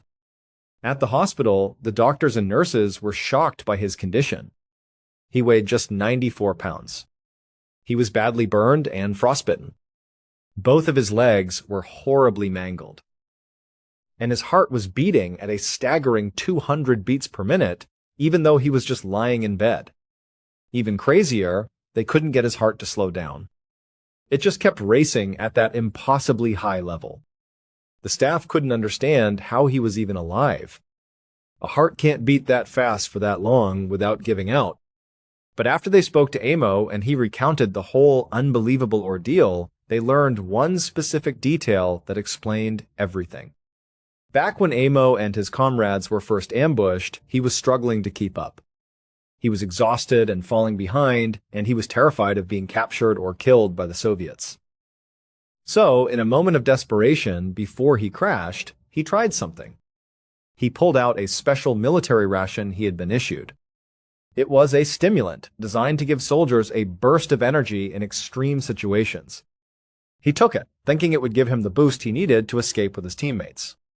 But the ration didn't seem to work immediately. He was still so tired that he crashed and passed out. However, when Amo woke up, the drug had kicked in. That's why he felt so hyper-alert, why he had so much energy. It's what allowed him to ski for days without food, water, or sleep. It's why he didn't feel any pain when he was blown up by 2 landmines. It's why his body refused to die, even as he lay bleeding in a ditch for a week. These rations had done their job. They had given him more than enough energy to survive for 2 crazy weeks in the wild. The military ration was a drug called Pervitin. And the thing about Pervitin is that it's just pure methamphetamine. In essence, Amo Koivunen survived in the wild for 2 weeks because he was on a meth-fueled rampage. He was completely high the entire time, and it saved his life. But Pervitin has 2 very distinct downsides. 1, it's incredibly addictive. And 2, it causes extremely intense and vivid hallucinations. So, it's very likely that Amo never actually came across his own battalion, and they never opened fire on him. He probably never met his teammate Maddie out in the wilderness. We're not even sure if the German military installation he saw was real. It's very likely that all of it was just a product of his mind, a powerful hallucination brought on by the drug. The landmines, however, those were very real. Somewhat unbelievably, Amo would go on to make a full recovery. He got married, he had 9 children, and he lived to the age of 71. And as grateful as he was to the drug that saved his life, he never took Pervitin again. Thank you so much for watching. Let me know what you thought of today's episode in the comments. And remember, we have a whole playlist of true crime episodes ready for you to binge right now. Until next time, see ya. Sometimes the things we think are there to protect us, or the people we think we know best, turn out to be the exact things that are trying to destroy us. It is a terrifying realization, but it happens more often than you might think. Today, we are going to look at 3 cases where ordinary people went about their daily lives expecting nothing but their usual routines, only to find themselves caught in a terrifying fight for survival against a threat they never saw coming. Our first story takes us to the afternoon of the 22nd of January 2024 in the city of Newcastle, England. An elderly woman named Janet Lee was sitting in front of her computer in an office on the second floor of her home. It was a cold, typical gray afternoon, and Janet was trying to focus on her recent bank statements. But it was incredibly hard for her to concentrate. She was constantly distracted because all she could hear was her boyfriend downstairs talking to someone. Janet's boyfriend was a man named Richard O'Connell. He and Janet had been together for about 20 years now. Even though they were not officially married, they functioned just like any married couple. They lived together, they shared their daily routines, and they planned their future together. In fact, Janet loved Richard so much and trusted him so completely that she had even written him into her will, ensuring he would be taken care of if anything happened to her. But lately, their relationship had become pretty rocky. In the weeks leading up to this afternoon, both of them had begun openly talking about the possibility that they might need to break up. Nothing was set in stone, and they had not made a final decision. But the mere mention of a breakup was a sudden, heavy possibility that was really hard for Janet to deal with. As she sat upstairs in her office, trying to make sense of the numbers on her screen, she kept getting completely sidetracked by the sound of Richard's voice downstairs. She could not stop wondering what would happen if they broke up. What would her life look like? Where would she go? Her mind wandered far away from her bank statements, filled with a deep sense of uncertainty about the future. And then, as Janet was lost in these thoughts, she suddenly heard Richard start yelling downstairs. At first, it sounded like he might just be calling out to the person he had been talking to. But as Janet stopped and listened more closely, the tone of his voice changed. He was not just shouting. He was screaming in intense pain. It was a sound of pure agony. Janet immediately pushed her chair back, ran out of her office, and rushed down the stairs to see what was happening. When she reached the bottom of the stairs, she looked toward the front door. She saw a man walking out. He was wearing a white lab coat, a medical mask, and glasses. His back was to her, and he quickly slipped out the door and closed it behind him. Before Janet could even begin to process who this strange man was or what he was doing in her home, she heard Richard groan. She turned toward the living room and saw Richard clutching his shoulder. He was grimacing, his face pale, rocking back and forth in obvious, intense physical distress. Janet rushed over to him, panic rising in her chest. She asked him what was wrong, what had happened, and who that man was. Richard, breathing heavily and grinding his teeth, told her that he had just received a COVID-19 vaccine booster shot and it hurt incredibly bad. He explained that the man who had just left was a nurse from the National Health Service, or the NHS, who had come by the house to administer the shot. Janet listened to his explanation, but it did not make sense to her. She wondered why Richard was getting a routine vaccine administered at home by a traveling nurse instead of going to a local pharmacy or a doctor's clinic. It felt highly unusual. But as she looked at Richard, she realized that his pain was very real and very severe. He was moaning, holding his arm tight against his chest, and could barely stand still. She decided to put her questions aside and focus on helping him. She asked him if he wanted her to drive him to the hospital right away. But Richard shook his head. He took a deep breath, trying to calm himself down, and said that the nurse had told him this specific vaccine had a very strong physical reaction. The nurse had assured him that severe pain at the injection site was normal and would fade on its own. Richard insisted they just wait it out. Janet was still deeply worried, but since Richard seemed confident in what the nurse had told him, she decided to respect his wish. She went back upstairs to her office, though she could no longer focus on her bank statements at all. But the pain did not go away. Over the next 48 hours, Richard's condition grew progressively worse. The spot on his arm where he had been injected began to swell. It turned a dark, angry red, and then it began to blister and bleed. By the second day, the tissue around the wound had turned completely black. It looked as if his flesh was literally rotting on his body. Terrified by what they were seeing, Janet put her foot down, got Richard into the car, and rushed him to the emergency room. At the hospital, the doctors took one look at Richard's arm and rushed him into an examination room. The diagnosis was horrifying.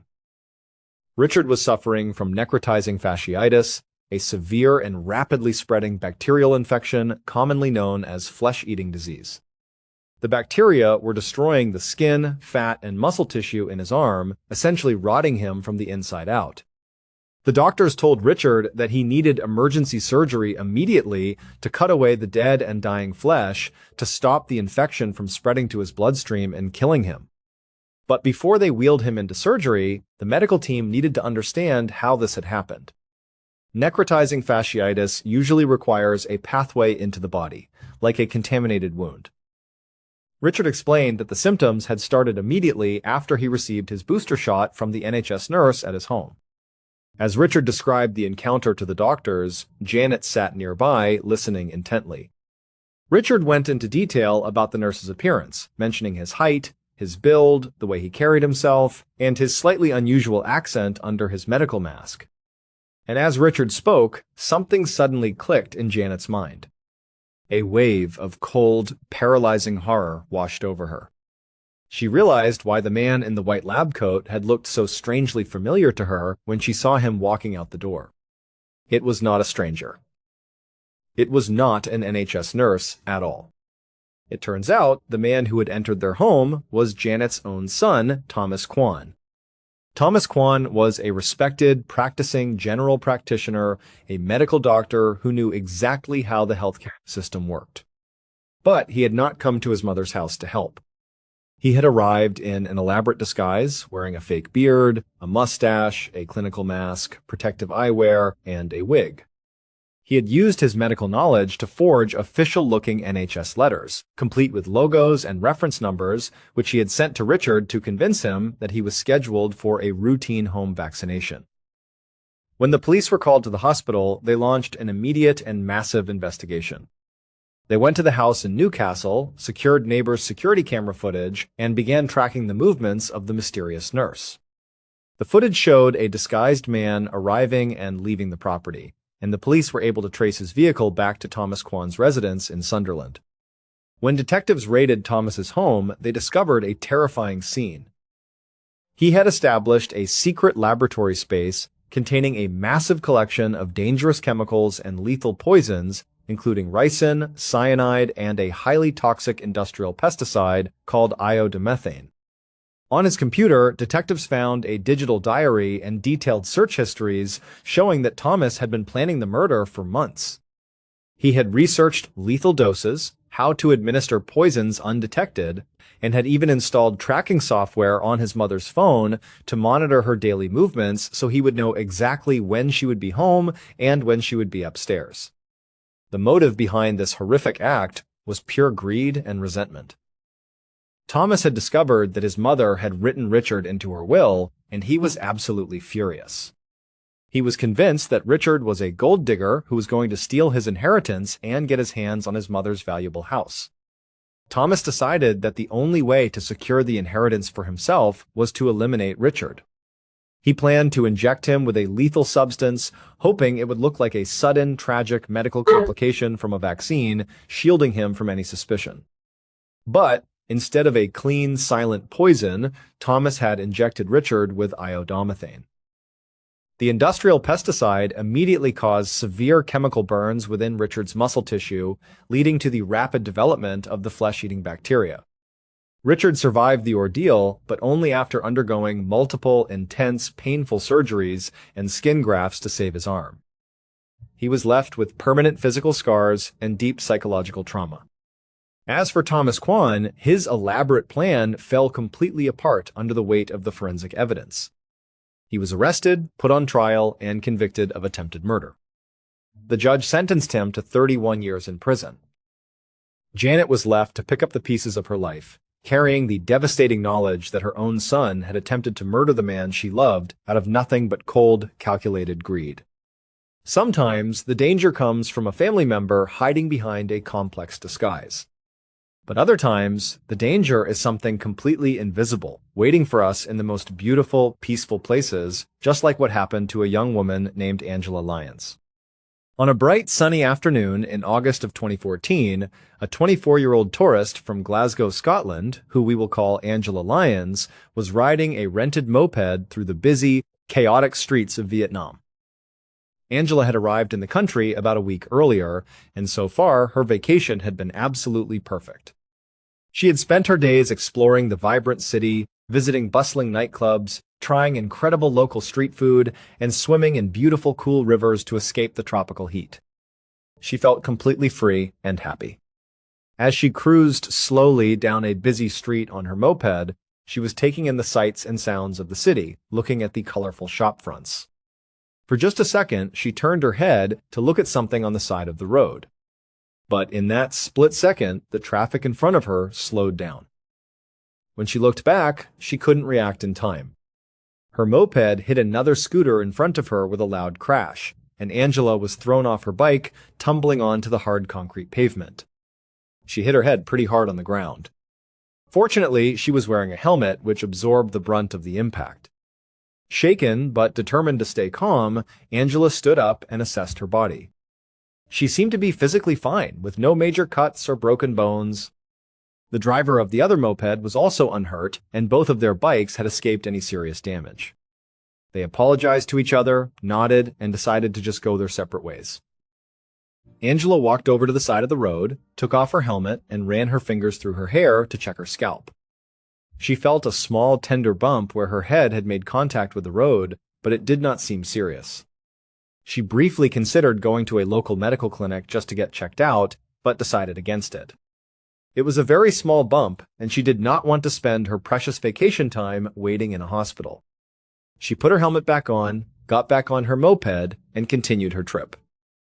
She spent a few more days in Vietnam, enjoying the warm weather and swimming in the local freshwater rivers before finally boarding her flight back to Scotland. But almost as soon as she landed back home in Glasgow, she began to experience a very strange and highly alarming new symptom. Out of nowhere, her nose began to bleed. And these were not minor, occasional nosebleeds. They were sudden, heavy, and occurred multiple times a day, pouring blood without any warning.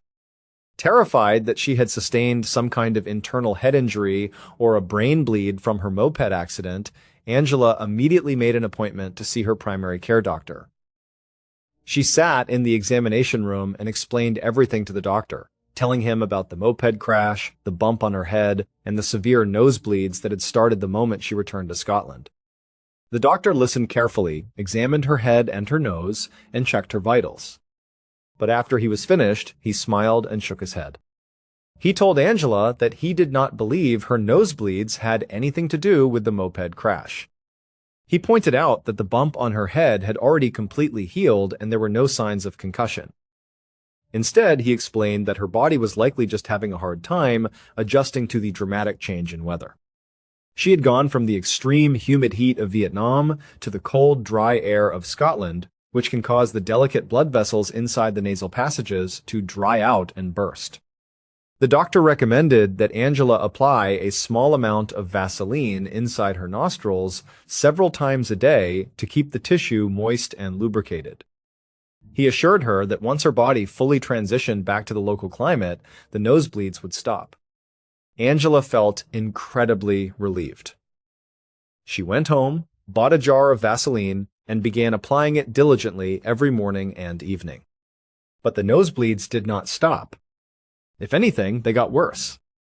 They became more frequent, and she found herself constantly carrying tissues everywhere she went. A few days later, Angela was in her bathroom, getting ready to take a warm shower. She applied some Vaseline to her nose, turned on the water, and stepped inside the steaming tub. As she stood under the warm water, she began gently feeling her nose, trying to see if there was any internal swelling. As she pressed her fingers against her nostril, she felt something strange and solid deep inside her nasal cavity. It felt like a firm, unusual blockage.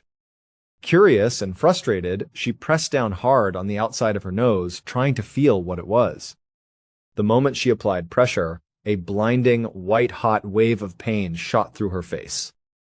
She gasped, and instantly a torrent of blood began pouring out of her nose.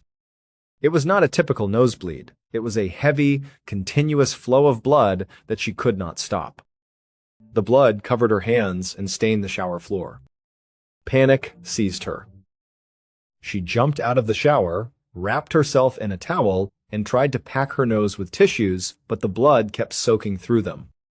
She was convinced that she was suffering from a catastrophic brain hemorrhage from the moped crash that the doctor had completely missed. Shaking with fear, she threw on some clothes, ran to her car, and drove straight to the nearest hospital emergency room. When she arrived, the emergency room staff saw how pale and terrified she was and quickly brought her into an exam room. A nurse instructed her to sit down, tilt her head back, and keep pressure on her nose. The nurse then took a medical light and speculum forceps and began looking into Angela's nostrils. Angela sat perfectly still, staring up at the ceiling, waiting for the nurse to tell her what was wrong. But as the minutes ticked by, the room became incredibly quiet. The nurse did not say a word. She was completely motionless. Feeling a sudden wave of unease, Angela slowly tilted her head down to look at the nurse. The nurse was standing there, frozen. Her eyes were wide with a look of absolute horror and disbelief. She was staring into Angela's nose as if she had just seen something impossible. The nurse quickly tried to compose herself, looked at Angela, and told her to stay extremely calm while she went to get the doctor. Before Angela could even ask what was happening, the nurse turned and rushed out of the room. A few minutes later, a doctor arrived with specialized tools. He leaned in, examined Angela's nose, and confirmed what the nurse had seen. It turned out that Angela's primary care doctor had been right about one thing. The nosebleeds had nothing to do with her moped accident. But they were not caused by the Scottish weather either. While Angela had been swimming in the beautiful freshwater rivers of Vietnam, a tiny, microscopic creature had swam up her nose. It was a juvenile leech. Once inside her warm, dark, and highly vascular nasal cavity, the leech had latched onto her sinus tissue and began feeding on her blood. Over the next several weeks, as Angela traveled back to Scotland, the leech grew larger and larger, completely undetected. By the time she stood in the hospital, the leech had grown to a massive 3 inches in length.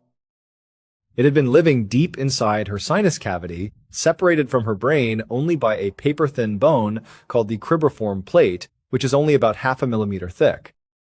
Every time Angela experienced a sudden nosebleed, it was actually the leech feeding and moving around inside her face. When she had pressed down hard on her nose in the shower, she had squeezed the leech, causing it to bite down in pain and rupture a major blood vessel, triggering the massive hemorrhage. The doctor had to perform a highly delicate and uncomfortable procedure. Using long, thin forceps and a local anesthetic, he carefully reached deep into Angela's nose to grasp the slippery, writhing parasite. He had to be extremely careful not to tear the leech, which would leave its mouthparts embedded in her tissue, potentially causing a severe infection. After 30 tense, agonizing minutes, the doctor slowly pulled the 3-inch-long black leech out of Angela's nose. Angela watched in utter disgust as the wet, writhing creature was placed into a medical tray. With the parasite finally removed, her nose was cleaned and the bleeding stopped. Angela went on to make a full physical recovery, but the psychological horror of knowing a giant blood-sucking worm had been living inside her face for weeks was something she would never truly get over. It is terrifying to think about what can enter our bodies when we are just trying to enjoy a beautiful vacation.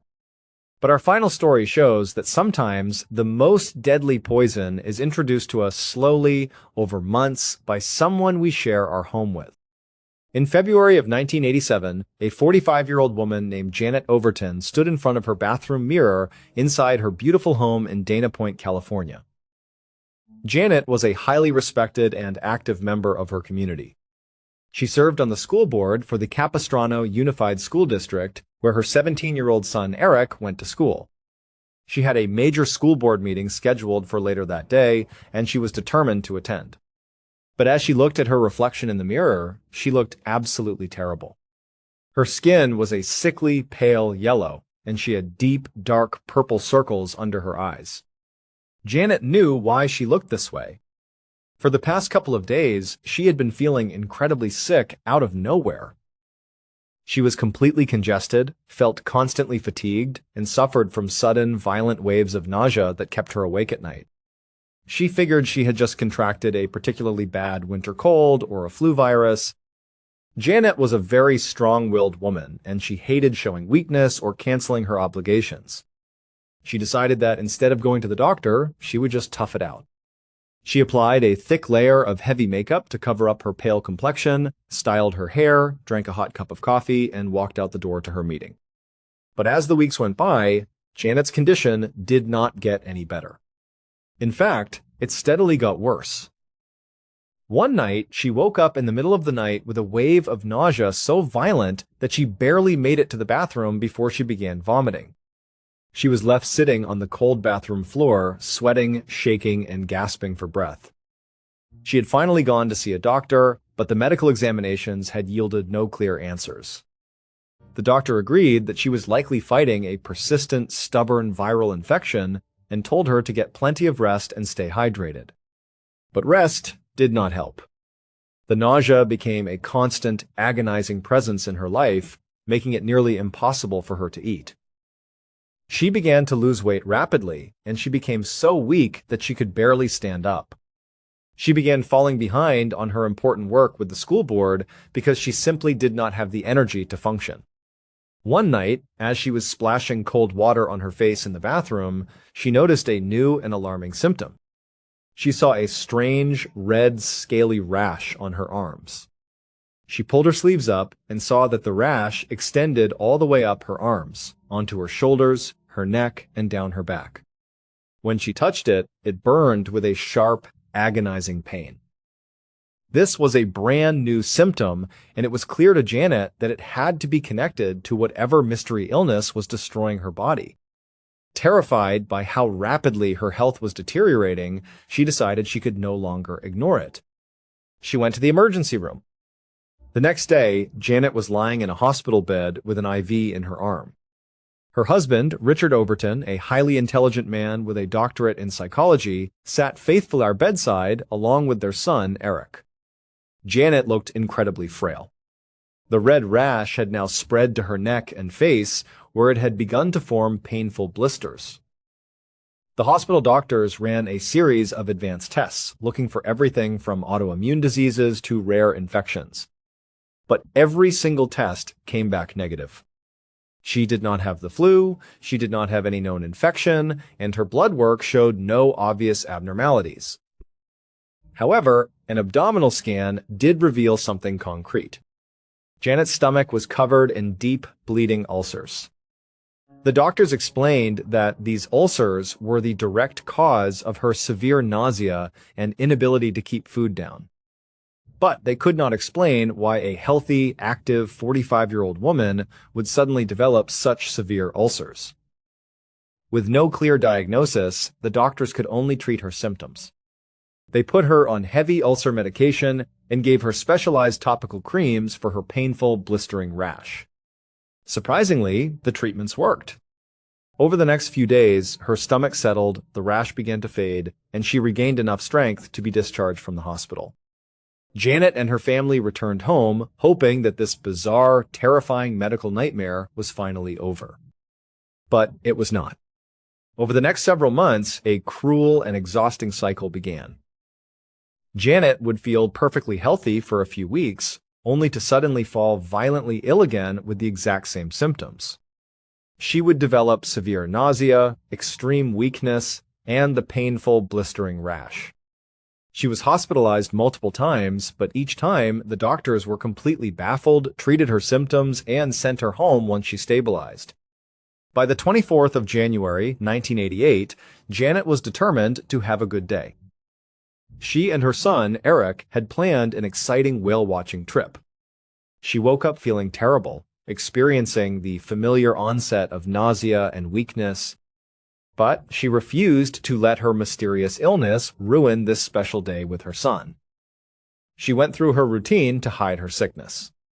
She applied a heavy layer of foundation and blush to cover her pale skin. She styled her hair, drank a freshly brewed cup of hot coffee to give herself a boost of energy, and walked downstairs to meet Eric. Together, they walked out of the house and stepped onto the driveway. Janet approached the passenger side of the family car. She reached out her hand, her fingers inches from the door handle. Suddenly, she froze. She gasps, her eyes went wide, and she collapsed onto the concrete driveway. Eric and his father, Richard, rushed to her side, desperately calling for help. They transported her to the hospital as quickly as possible. But by the time they arrived, it was already too late. Janet Overton was pronounced dead. The medical community was stunned. A woman who had been suffering from a mysterious undulating illness for over a year had suddenly dropped dead. Because of the unusual circumstances surrounding her death, a coroner was called to perform a thorough autopsy to determine once and for all what had killed Janet. During the autopsy, the coroner made the initial incision and opened Janet's stomach. As he did, he was immediately struck by a highly distinct, powerful aroma filling the room. It was a sweet, bitter scent, resembling the smell of wild almonds. The coroner immediately recognized this smell. It was the signature scent of cyanide. The coroner halted the autopsy and immediately contacted the local police department. Detectives were dispatched to the Overton home in Dana Point. They began a comprehensive search of the property, seizing various items including Janet's personal belongings, cosmetics, food, and beverages. The physical evidence was sent to a forensic toxicology laboratory for analysis. The results of the tests were shocking and broke the mystery wide open. The detectives discovered that Janet had not been suffering from a rare, mysterious medical illness at all. She was being systematically and slowly poisoned. Forensic analysis of her makeup, specifically her eyeliner and foundation, revealed they were heavily contaminated with selenium, a trace mineral that is highly toxic to humans in large doses. Prolonged selenium poisoning causes severe nausea, extreme fatigue, hair loss, and a painful, peeling skin rash that blisters. This was the source of the mysterious burning rash that the doctors could never diagnose. Every time Janet caked on heavy makeup to hide her illness and look presentable, she was actually rubbing a highly toxic chemical directly into her skin, allowing it to absorb into her bloodstream and slowly poison her body. But the selenium was a slow killer, designed to make her suffer and slowly waste away. The final fatal blow had come on the morning of the 24th of January, 1988. Forensic testing of the coffee cup Janet drank from before her collapse revealed a lethal concentration of cyanide. The cyanide acted instantly, shutting down her body's ability to use oxygen and causing her immediate collapse and death. The police turned their full attention to her husband, Richard Overton. As they dug into Richard's background and personal life, they uncovered a dark and disturbing motive.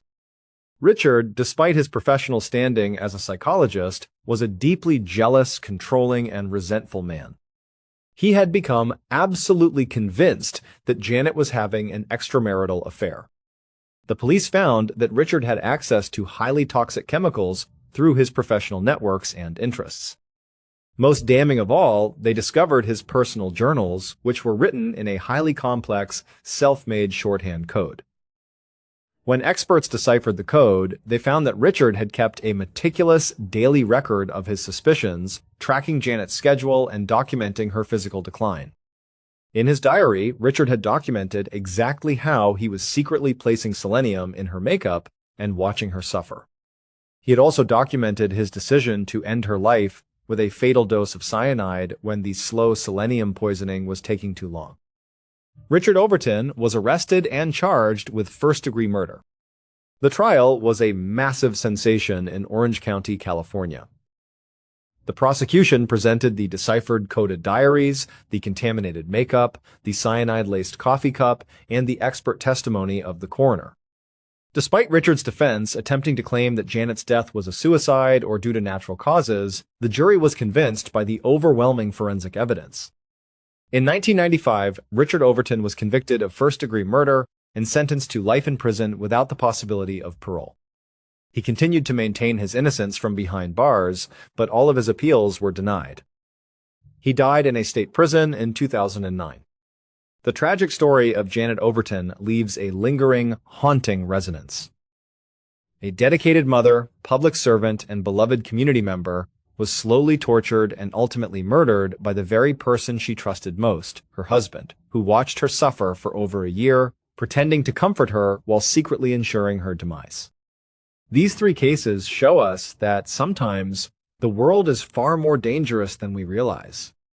Whether it is a greedy family member hiding behind a medical disguise, a silent parasite waiting in a beautiful river, or a jealous spouse hiding poison in the everyday items we trust, the line between safety and tragedy is often incredibly thin. Thank you so much for watching. Let me know what you thought of today's episode in the comments. And remember, we have a whole playlist of true crime episodes ready for you to binge right now. Until next time. See ya. There's a quiet belief most of us carry without ever questioning it that the world makes sense. That everything has a cause, an explanation waiting somewhere if we look hard enough. But every so often, a story appears that doesn't just challenge that belief, it destroys it. These aren't just strange accidents. These are moments where reality itself seems to fracture, where experienced men, people who knew the wilderness better than most, suddenly face something they couldn't explain, couldn't fight, and couldn't even see. Because the truth is, the natural world has never really belonged to us. We map it, name it, walk through it as if we're in control. But there are places, remote, silent, untouched, where that illusion falls apart.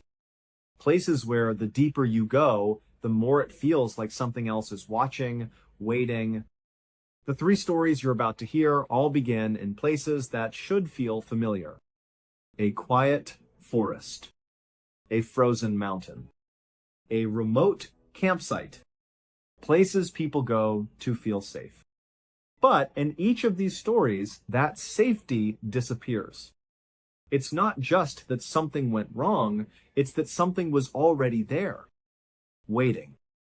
Watching. And at some point, it decided to make itself known. So don't just ask what happened. Ask yourself, what could cause it?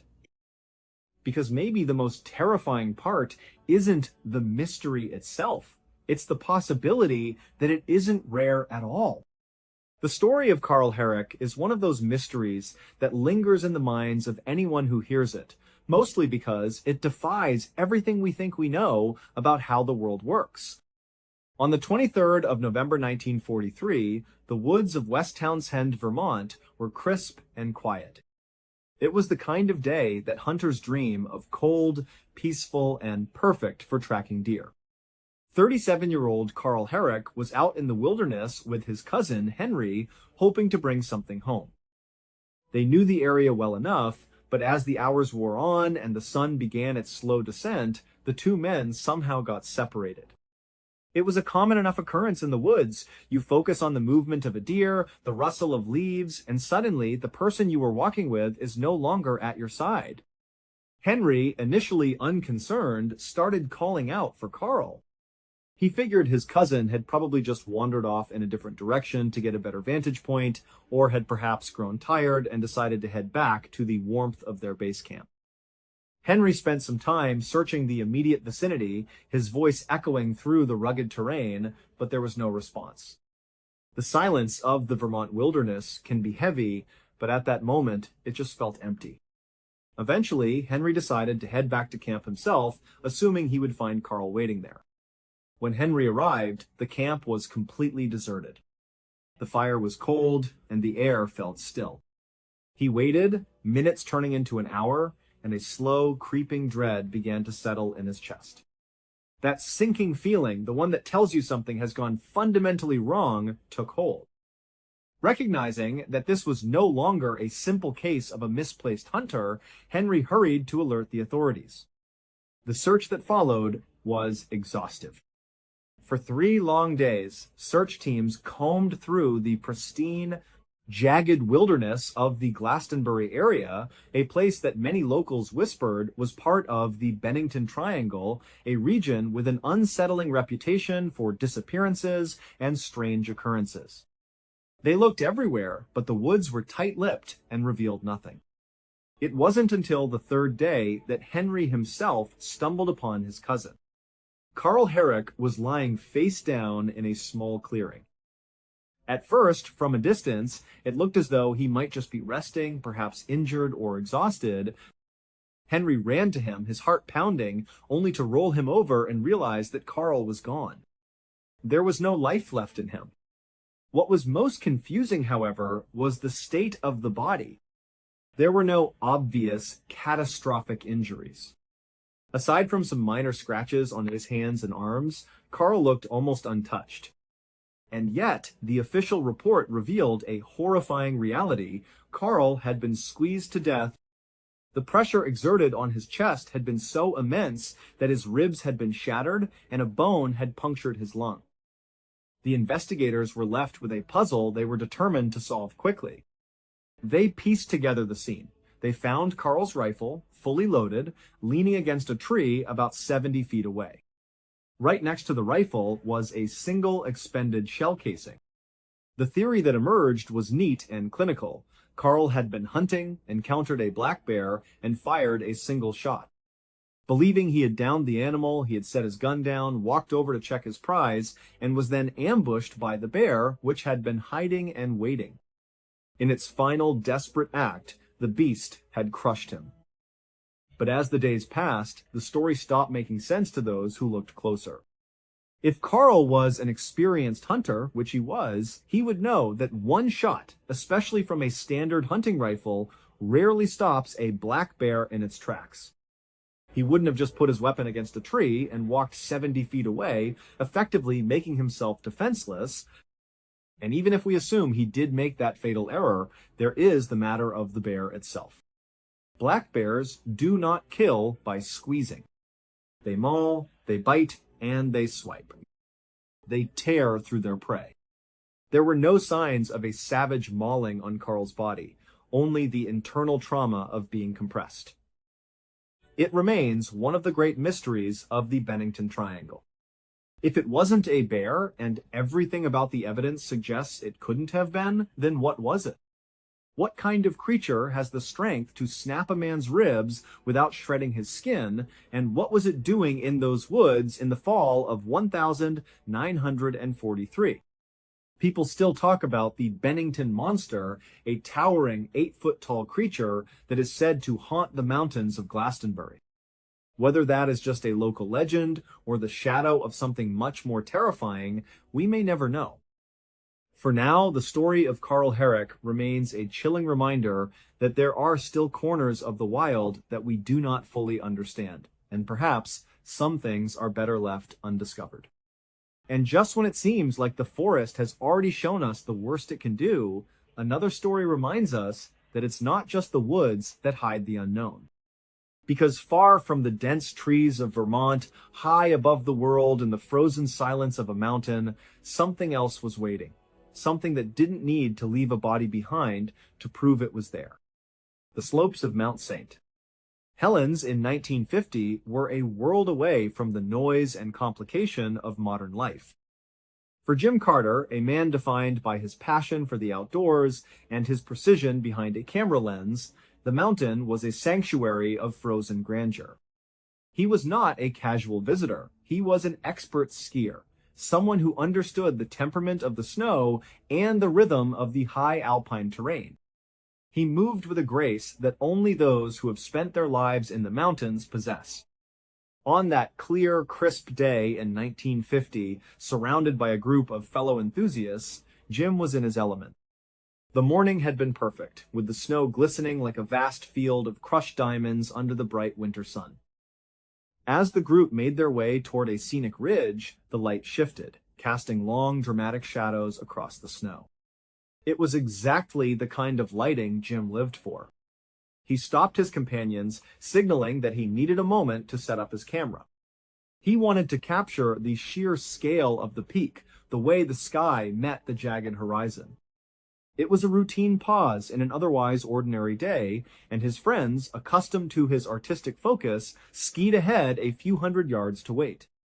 They stood there, enjoying the crisp air and the profound silence that only high altitudes can provide, expecting to hear the satisfying click of his camera shutter at any moment. But the silence stretched on, becoming heavy and unnatural. Minutes turned into nearly an hour, and when they finally turned back to look for him, the slope where they had left him was empty. There was no sign of the tripod, no sign of his gear, and no sign of Jim. At first, there was no panic. They assumed he had simply changed his mind and taken a different route, or perhaps he had wandered off to chase a better shot elsewhere. They shouted his name, their voices muffled by the vastness of the mountain. They skied back and forth, tracing the edges of the terrain, expecting to see his familiar silhouette cresting a nearby ridge at any moment. But as the sun began to dip toward the jagged tree line, the reality of the situation began to set in. Jim was gone. The official search began the following morning, a massive, coordinated effort involving seasoned mountain rescuers, local authorities, and volunteers who knew the mountain like the back of their hands. They were prepared for the worst, a fall, a broken leg, or a disorienting whiteout. But what they found instead was something that defied all logical explanation and chilled the rescue team to their cores. They eventually picked up Jim's ski tracks. They were clear, deep, and remarkably purposeful. He had not been skiing casually. He had been moving at a frantic, breakneck speed. The trajectory was unmistakable. He had been traveling in a dead straight line, heading directly toward the notoriously dangerous, jagged expanse known as Ape Canyon. As the searchers followed the path, they saw evidence that pushed the limits of human capability. Jim had encountered several deep, treacherous ice crevasses along his path gaps that would normally force any skier to stop, scout, and detour. Instead of stopping, Jim had launched himself over them. The distance of these jumps was staggering, requiring not just immense physical strength and perfect timing, but a complete disregard for self-preservation. It was the movement of a man driven by sheer, unadulterated terror, someone running from something, or someone that they were convinced was right at their heels. The tracks led them to the very lip of Ape Canyon, a place where the mountain seemed to split open into a dark, unforgiving abyss. The tracks stopped abruptly at the edge. There was no sign of a return path, no evidence of a slip, and certainly no sign that he had attempted to turn back. It was as if he had simply arrived at the edge and ceased to exist. For 10 days, the search effort continued with an intensity that was almost desperate. They probed the canyon floor, they rappelled down the icy walls, and they used every piece of equipment available at the time to scan the deep, snow-packed crevices. They found nothing. There was no glove, no piece of his clothing, no fragment of his camera equipment. It was as if the mountain itself had opened up to claim him and then sealed itself shut, leaving not a single trace to suggest he had ever been there. The disappearance of Jim Carter remains one of the most unsettling mysteries in the history of the Pacific Northwest. In the years since, theories have been whispered in lodges and mountain cabins. Some speak of mountain predators, others of the unexplained phenomena that have long been rumored to occur in the shadows of Mount St. Helens. But those who stood on that ridge, who looked at the tracks of a man who had leaped over death itself, know that the truth is likely far stranger than any legend. Jim Carter, an expert, a photographer, and a lover of the wild, left a story that persists precisely because it lacks an ending. He left behind a path that points toward a place that does not want to be explored, and a question that continues to haunt every person who ventures into the high, lonely places of the world. What could have terrified an expert to the point of such suicidal speed? What, in the quiet, frozen heart of the mountain, was waiting for him. The tracks end at the canyon's edge, but the mystery continues to ripple outward, a permanent, freezing reminder that there are still parts of this earth that remain utterly beyond our grasp, keeping their secrets in the dark, silent ice. If the mountain could erase a man without leaving behind a single trace, then what happened next suggests something even more disturbing, that sometimes whatever is out there doesn't just watch from a distance. Sometimes it comes closer, close enough to be heard, close enough to surround you in the dark.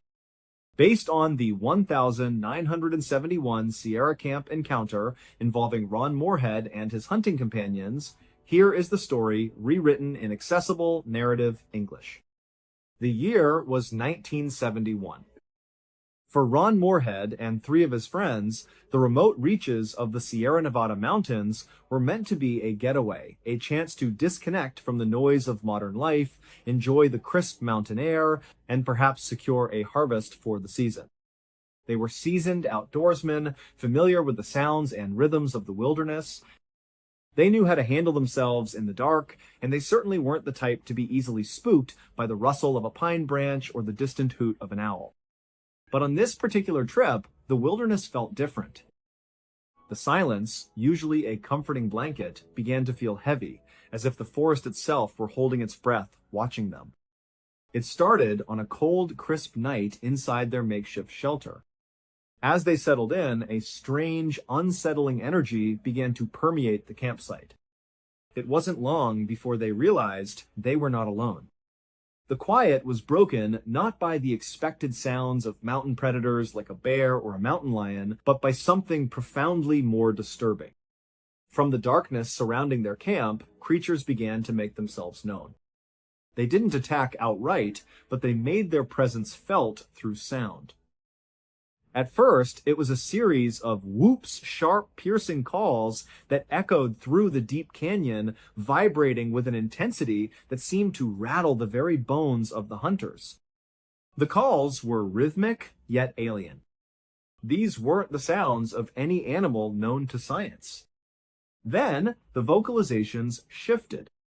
The creatures began to communicate with each other in a bizarre, nonsensical language. To Ron and his friends, it sounded like a complex form of speech, filled with clicks, grunts, and vocal patterns that possessed a structured cadence, yet the meaning was completely indecipherable. It was as if they were listening to a conversation taking place in a language that predated human history. The hunters sat in paralyzed silence inside their shelter, the firelight flickering against the canvas, throwing long, anxious shadows across their faces. They were experienced men, yet they felt like small, defenseless children in the face of whatever was pacing outside. They were being surrounded. Whatever these beings were, they were coordinated, intelligent, and operating with a terrifying purpose. The atmosphere was thick with a primal fear, a visceral realization that they were no longer the ones in control of their surroundings. They were, for the first time in their lives, the intruders. When morning finally broke, the woods returned to their typical, eerie calm. The creatures had vanished, leaving behind only the crushing weight of the memory of that night. But Ron Moorhead could not let it go. The experience was too vivid, too grounded in reality to be dismissed as a nightmare or a hallucination. Driven by a mix of curiosity and an obsessive need for answers, Ron returned to the site, this time with a very specific tool, high-quality recording equipment. He wanted to capture what they had heard. Setting up the microphones in the same desolate, unforgiving landscape, they waited. And the creatures returned. This time, Ron successfully recorded the audio. When he later played it back, the tapes confirmed what his gut had been telling him all along. The recordings captured a chilling, high-pitched, and clearly structured dialogue between multiple entities. It wasn't a random collection of animal noises, it was a sophisticated, articulated interaction. In the years that followed, the tapes were analyzed by experts in acoustics, linguistics, and primatology. The findings were staggering. the experts confirmed that the vocalizations were not human-made. The range, the frequency, and the specific cadence of the sounds were beyond the physical capabilities of a human voice box. Furthermore, the analysis suggested that the vocalists were massive, speculated to be creatures standing between 7 and 8 feet tall. The 1971 Sierra Camp encounter remains a singular point in the annals of unexplained phenomena. For Ron Moorhead and those with him, it was a terrifying brush with the unknown, a night when the barrier between the human world and something else, something hidden and ancient, grew dangerously thin. They went into the mountains to hunt, but they came back as the hunted, bearing witness to a reality that science still struggles to explain, echoing from the dark, lonely canyons of the Sierra Nevada. And maybe that's the part we're not supposed to understand. Because in all three stories, one thing never changes. Whatever was out there never fully revealed itself. It stayed just far enough in the dark, just out of reach, leaving behind only fragments, broken evidence, impossible details, and questions no one can answer. So here's what you have to ask yourself. Were these just coincidences? Misinterpretations? Or are they small glimpses of something we're not meant to see? Something that doesn't follow our rules, waiting and only moving when it knows no one will believe in it? Because if even one of these stories is true, it means one thing. It's still there. And the only reason we don't see it is because it doesn't want to be seen. What do you think? A coincidence or something much more concerning? Let me know your opinion in the comments, and if you want more stories like this, don't forget to subscribe to the channel. It is a strange and unsettling truth that people can vanish right in front of us, in places we pass by every single day without anyone noticing. Sometimes we look for missing people in distant forests or far-off cities, believing they must have traveled miles away, only to discover that they were right next to us the entire time, trapped in a silent void. Today, we are going to look at 3 incredibly bizarre disappearance stories that show just how fragile our safety can be and how quickly a normal day can turn into a living nightmare. These stories take us to different parts of the world, from the packed, vertical high-rise buildings of Taiwan to the freezing, isolated cabin country of Alaska, and finally to the empty, dark skies over a mysterious stretch of water in Australia. Each of these events left investigators baffled, families devastated, and the public wondering about the strange forces that can cause a human being to simply disappear. Our first story takes us to the bustling, crowded streets of New Taipei City, a major metropolis in northern Taiwan. High-rise apartment buildings dominate the skyline here, housing thousands of families stacked on top of one another in massive concrete towers. In these packed environments, you would think it would be impossible to be completely isolated. But the problem was, the very design of these buildings could sometimes create deadly, invisible traps. And on a warm, humid evening in late August of 2010, an ordinary resident of one of these high-rises would walk directly into a situation so terrifying that it would haunt him for the rest of his life. In August of 2010, a 76-year-old man named Zhang was staying at his daughter's apartment in one of these high-rise complexes. Zhang was a quiet, retired grandfather who enjoyed a peaceful and predictable life. Every single evening, he had a specific routine that he never missed. He would step out of the apartment building at around 7:30 p.m. to take a long. It was his way of getting some fresh air, keeping his joints moving, and enjoying the lively atmosphere of the city. Zhang was familiar with the streets, the local vendors, and the general rhythm of the area. He felt perfectly safe, knowing that the neighborhood was friendly and well lit. On the evening of the 20th of August 2010, Yang was finishing up his walk and making his way back to the building. The air was thick and heavy, typical for late summer in northern Taiwan. As he approached the entrance of the apartment complex, he noticed a street lamp right outside the main doors with a large, brightly colored poster taped to it. It was brand new, and he had not noticed it when he left an hour earlier. Curled under the warm, yellow glow of the street lamp, Zhang walked up to the poster to see what it was about.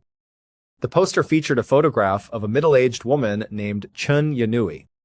She was 50 years old, and according to the text, she suffered from severe dementia. The poster explained that Chun lived on the 5th floor of the very same apartment building Zhang was staying in, where there was a specialized memory care facility.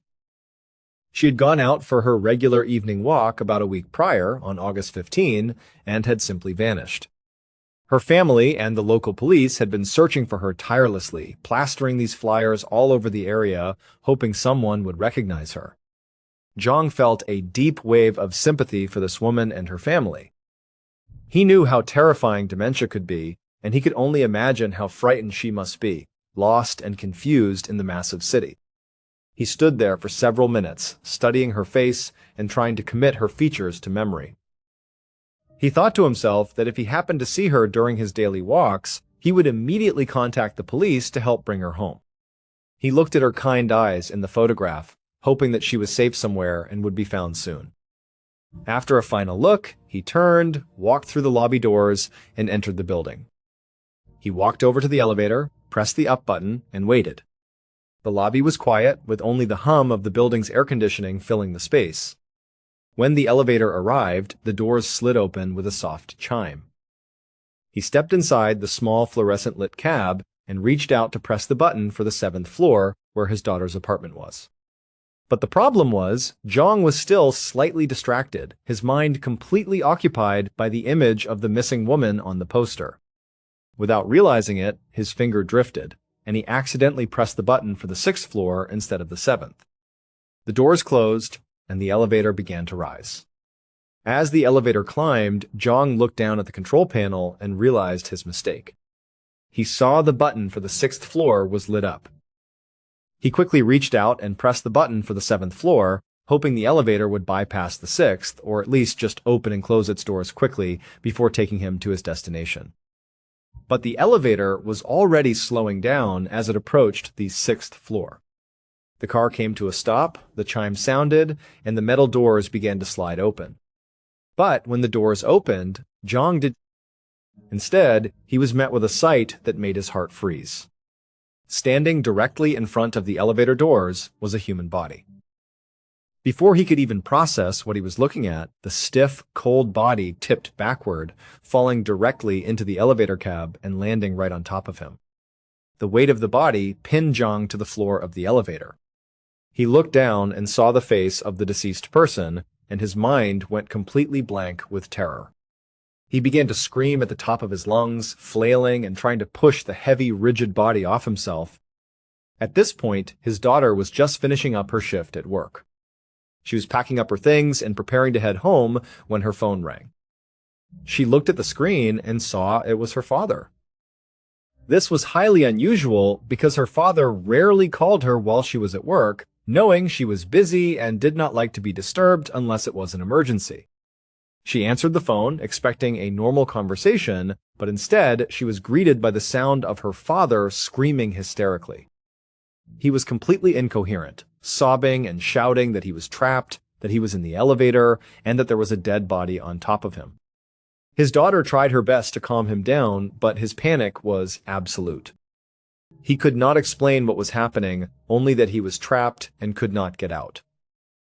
She told him to stay calm, and promised she would call the building management and emergency services right away to get him help.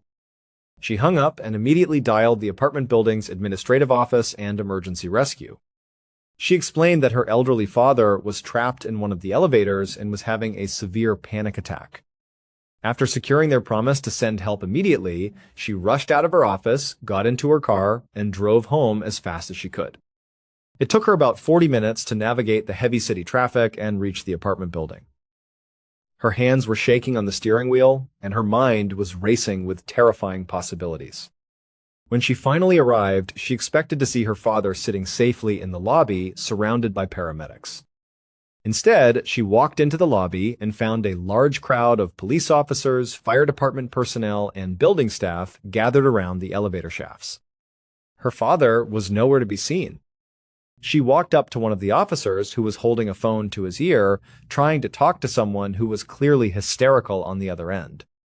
The daughter introduced herself and demanded to know why her father was still trapped. The officer explained that this was not a normal elevator malfunction. He pulled her aside and told her that her father was stuck on the 6th floor. But the problem was, the 6th floor was a private residence. The owner of the 6th floor apartment had installed a heavy, locked metal security gate directly in front of the elevator doors to prevent anyone from accessing his private home from the elevator. This gate was positioned only a few inches away from the elevator doors, creating a tiny, narrow gap. It turns out, 5 days earlier, Chunyanui had returned from her walk. She had gotten into the elevator, intending to go to her memory care facility on the 5th floor. But due to her dementia and confusion, she had accidentally pressed the button for the 6th floor. When the elevator reached the 6th floor, the doors opened and she stepped out. But she was immediately blocked by the locked metal security gate. Before she could realize her mistake, the elevator doors closed behind her. And then, she was trapped. Because the elevator buttons to call the cab back were located on the wall outside the metal gate, she could not reach them. She was stuck in a tiny, dark gap between the closed elevator doors and the locked security gate. She could not push the gate open, and she could not call the elevator back. The owner of the 6th floor apartment was away on a long vacation, so no one was home to hear her cries for help. For 5 agonizing days, Chun stood in that tiny space, crying out, but the thick concrete walls and the elevator shaft muffled her screams. With no food and no water, she eventually succumbed to dehydration and passed away, her body remaining upright, wedged against the metal gate. When Zhang accidentally rode the elevator to the 6th floor 5 days later, the doors opened, and her rigid body, which had been propped up against the gate, fell backward into the elevator cab, pinning him. The police officer explained to the daughter that because her body was stiff with rigor mortis, her feet were still wedged under the metal gate on the 6th floor, while her upper body was inside the elevator cab. This blocked the elevator doors from closing. Because the doors could not close, the safety sensors prevented the elevator from moving. The only way for the elevator to descend and rescue Zhang was for Zhang himself to push the dead body fully out of the way so the doors could shut. But Zhang was so paralyzed with fear and horror that he refused to touch the body. The police and building staff could not access the 6th floor because the security gate was locked and the owner was away. They were completely helpless from the outside. The daughter realized she was the only one who could save her father. She took the phone from the police officer and began talking to her dad. She spoke in a calm, loving, but firm voice. She gave him a powerful pep talk, begging him to find the strength for her sake. She told him he had to push the body out of the way so he could come home to her. And so, after several minutes of his daughter's encouragement, Zhang managed to overcome his terror. He grabbed the stiff body, pushed it off the elevator threshold, and pushed it to the side. The elevator doors finally slid shut, the sensors cleared, and the car descended to the lobby. The doors opened and Zhang stumbled out, pale and trembling. He was immediately wrapped in blankets and taken to a waiting ambulance. Police officers rushed in to secure the scene, finding the body of Chunyanui on the 6th floor. While the property owner was not held criminally liable, he eventually paid a massive settlement of $97,000 to Chun's grieving family to compensate for the tragic and avoidable death. Now, let us move to our second story, which takes us from the tight, crowded, high-rise buildings of Taiwan to the vast, empty, and beautiful wilderness of Alaska. This is the story of Vladimir Kostenko, a 41-year-old man who wanted nothing more than to find his spiritual purpose in life, but who ended up disappearing into the wild, leaving behind a mystery that has never been solved. Vladimir was a man who lived his life differently from most people. He had immigrated to the United States from Russia when he was in his early 20s, fleeing religious persecution. In Washington state, he found a quiet life working as a talented mechanic. But the problem was, Vladimir did not care about money, success, or material possessions. He lived like a monk, spending the majority of his time reading religious texts, meditating, and praying. He would often go on long fasts, drinking only water for days at a time to cleanse his body and mind. When he did mechanical work for people, he often refused to charge them, or charged so little that he barely made enough to survive. To Vladimir, The only thing that mattered was his relationship with God, and he believed that God would always provide for his needs. But despite his devotion, Vladimir had been feeling increasingly lost and unfulfilled. He felt as though he was drifting through life without a clear purpose. He wanted a profound, uninterrupted experience to connect with his faith on a deeper level. It was during this time that his close friend, Dmitry Krin, offered him an incredible opportunity. Dmitry owned a small, well-stocked cabin deep in the Alaskan wilderness. The cabin was miles away from any town or road, completely surrounded by pristine forests and mountains. Dmitry told Vladimir he could use the cabin for as long as he wanted, free of charge, to disconnect from society, meditate, and find the clarity he was seeking. Vladimir was thrilled by the offer. He immediately began planning his trip. But when he told his family and friends about his plans, they were deeply concerned. They knew how dangerous the Alaskan wilderness could be, especially for someone who had never lived in such extreme conditions. They begged him to take precautions. They implored him to bring a rifle to protect himself from grizzly bears, or at the very least, a few cans of heavy-duty bear spray. But Vladimir flatly refused. He insisted that bringing weapons or defensive gear showed a lack of faith in God. He told his worried family that God was his protector and that he did not need anything else. And so, on the morning of the 18th of August, 2018, Vladimir arrived at the edge of the wilderness. He had taken a taxi to the very end of a desolate dirt road, miles from the nearest town. All he had with him was a backpack containing some spare clothes, a solar-powered cell phone charger, his phone, and 5 pounds of dry oatmeal. As he paid the taxi driver, the driver looked at him with sheer disbelief. The driver asked if he was absolutely sure he wanted to do this, pointing out that he was stepping into the middle of nowhere with virtually no gear. Vladimir just smiled, nodded, and said he would be just fine. He stepped out of the car, put on his backpack, and watched as the taxi turned around and drove away, leaving him in total silence. But the problem was, Vladimir was still 14 miles away from Dmitry's cabin, and there was no trail.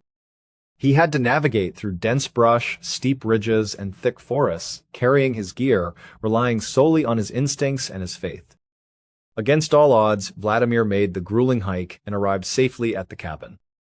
The cabin was in perfect shape, fully furnished, with a wood-burning stove and a pantry stocked with food. At first, everything went exactly as planned. Every couple of days, Vladimir would make the difficult hike up a nearby mountain where he could get a weak cell phone signal. He would send text messages to Dmitry, letting him know he was doing well. He wrote about his deep meditations, the beauty of the wilderness, and how he was foraging for wild berries. He even joked about a persistent squirrel that kept sneaking into the cabin to steal his oatmeal. But after 6 weeks of regular communication, the updates suddenly stopped. Dmitry did not receive any more texts. At first, Dmitry tried to remain calm. He knew that winter was fast approaching in Alaska and the days were getting shorter and darker. He figured that the lack of sunlight meant Vladimir's solar charger was not getting enough juice to charge his phone. He rationalized that his friend was simply disconnected but safe inside the cozy cabin. But as the weeks rolled by and October turned into November, Dmitry's worry grew into a deep, nagging panic.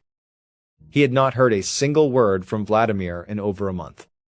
On the 3rd of November 2018, Dmitry decided he could no longer sit around and wait. He boarded his small private plane and flew out over the rugged terrain toward his cabin. He knew it would be nearly impossible to spot a single person in that massive forest from the air, but he hoped to see some sign of life. As he circled the coordinates, he used a specialized camera mounted on the underbelly of his plane, which displayed a clear, high-definition feed on a screen in his cockpit. He located the cabin. It looked perfect, nestled in the trees, with a thin wisp of smoke curling up from the chimney, indicating a fire was burning inside. Dmitry's heart leapt with relief. As he continued to circle, the front door of the cabin opened, and Vladimir walked out onto the porch. He looked up at the plane, put his hands on his hips, and waved vigorously to his friend. Dmitry was overjoyed. He flew low and released a release mechanism, dropping several large plastic buckets filled with fresh supplies and food onto the snow-covered ground near the porch. He watched through the camera as Vladimir walked over, touched the buckets, and waved again in thanks. Seeing that his friend was alive, healthy, and warm, Dmitri turned his plane around and flew back home, satisfied. But the problem was, the silence returned. For the next 2 months, through November and into late December, Dmitri did not receive a single text message or call from Vladimir. And during this time, the weather in Alaska became brutally cold, with temperatures dropping far below zero and massive snowstorms blanketing the region. To make matters worse, a powerful earthquake struck the area near the cabin. Dmitri became sick with worry. He knew that even the sturdiest cabin could be damaged by an earthquake, and survival in sub-zero temperatures without heat was impossible. On the 23rd of December 2018, Dmitri took to the skies once again. He flew his plane back to the coordinates of the cabin, desperately hoping to see his friend wave to him. When he located the cabin on his camera screen, his heart sank. There was no smoke coming from the chimney. In fact, the chimney cap was completely covered in a thick layer of undisturbed snow, meaning no fire had been lit in days if not weeks. Dmitri dropped more supply buckets, hoping the loud crash of them hitting the ground would draw Vladimir outside. But the door remained shut. The property was dead silent. Terrified that his friend had frozen to death inside, Dmitri landed his plane at the nearest airport and immediately called the Alaska State Troopers to report Vladimir missing. But the troopers were hesitant to launch a massive search.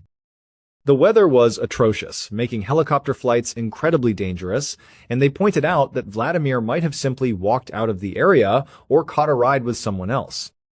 They promised to check local airline records to see if he had booked a flight out of Alaska, but they refused to send a ground team into the deadly winter storm. Dmitri was furious and terrified. He knew Vladimir would never leave without telling him. 3 days later, on December 26, Dmitri decided he had to go himself. He chartered a private helicopter and flew directly to the cabin.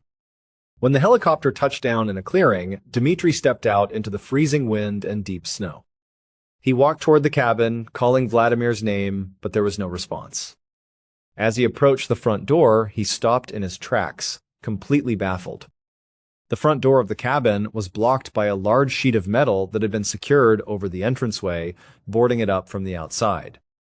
Dmitri could not understand why anyone would do this. If Vladimir was inside, he could not have boarded the door from the outside. If he had left, why would he board up the door so securely, and where could he have possibly gone in the middle of a brutal winter with no vehicle and no gear? Dmitri pried the metal sheet off the door and pushed it open. He stepped inside, expecting to find chaos or tragedy. But the cabin was completely pristine. Everything was perfectly in place. There was plenty of firewood stacked neatly by the stove, and the pantry was still full of food. There was absolutely no sign of a struggle, no blood, and no indication that anyone had been hurt. The cabin looked as if its occupant had simply stepped out for a moment and never returned. But then, Dmitri noticed the firewood. Vladimir had spent some of his time organizing the wood, and on several pieces he had written strange notes in marker. One piece of firewood had the words, "Frankincense aroma, do not burn," written clearly across it. Other pieces had similar odd labels describing different scents. It was a bizarre, chilling detail that made no sense to Dmitri. To this day, Vladimir Kostenko has never been found. The authorities eventually checked the airline records, but there was no record of him ever leaving Alaska. Some searchers speculated that he might have had a mental health crisis brought on by the extreme isolation and the dark winter, causing him to board up the cabin and wander into the forest to die of exposure. Others believed he might have climbed out of a window after boarding the door, or that someone else was involved. Over the years, there were reported sightings of him in Hawaii and Oregon, but they all turned out to be false leads.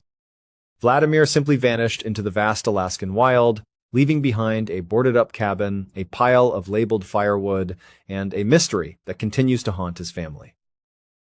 Our final story takes us back in time, to a dark night in the late 1970s, being in a body of water off the southern coast of Australia that has become famous for things that simply should not exist. This is the story of Frederick Valentic, a 20-year-old pilot who set out on a routine flight only to encounter something in the night sky that defied explanation, leading to one of the most famous and baffling aviation disappearances in history.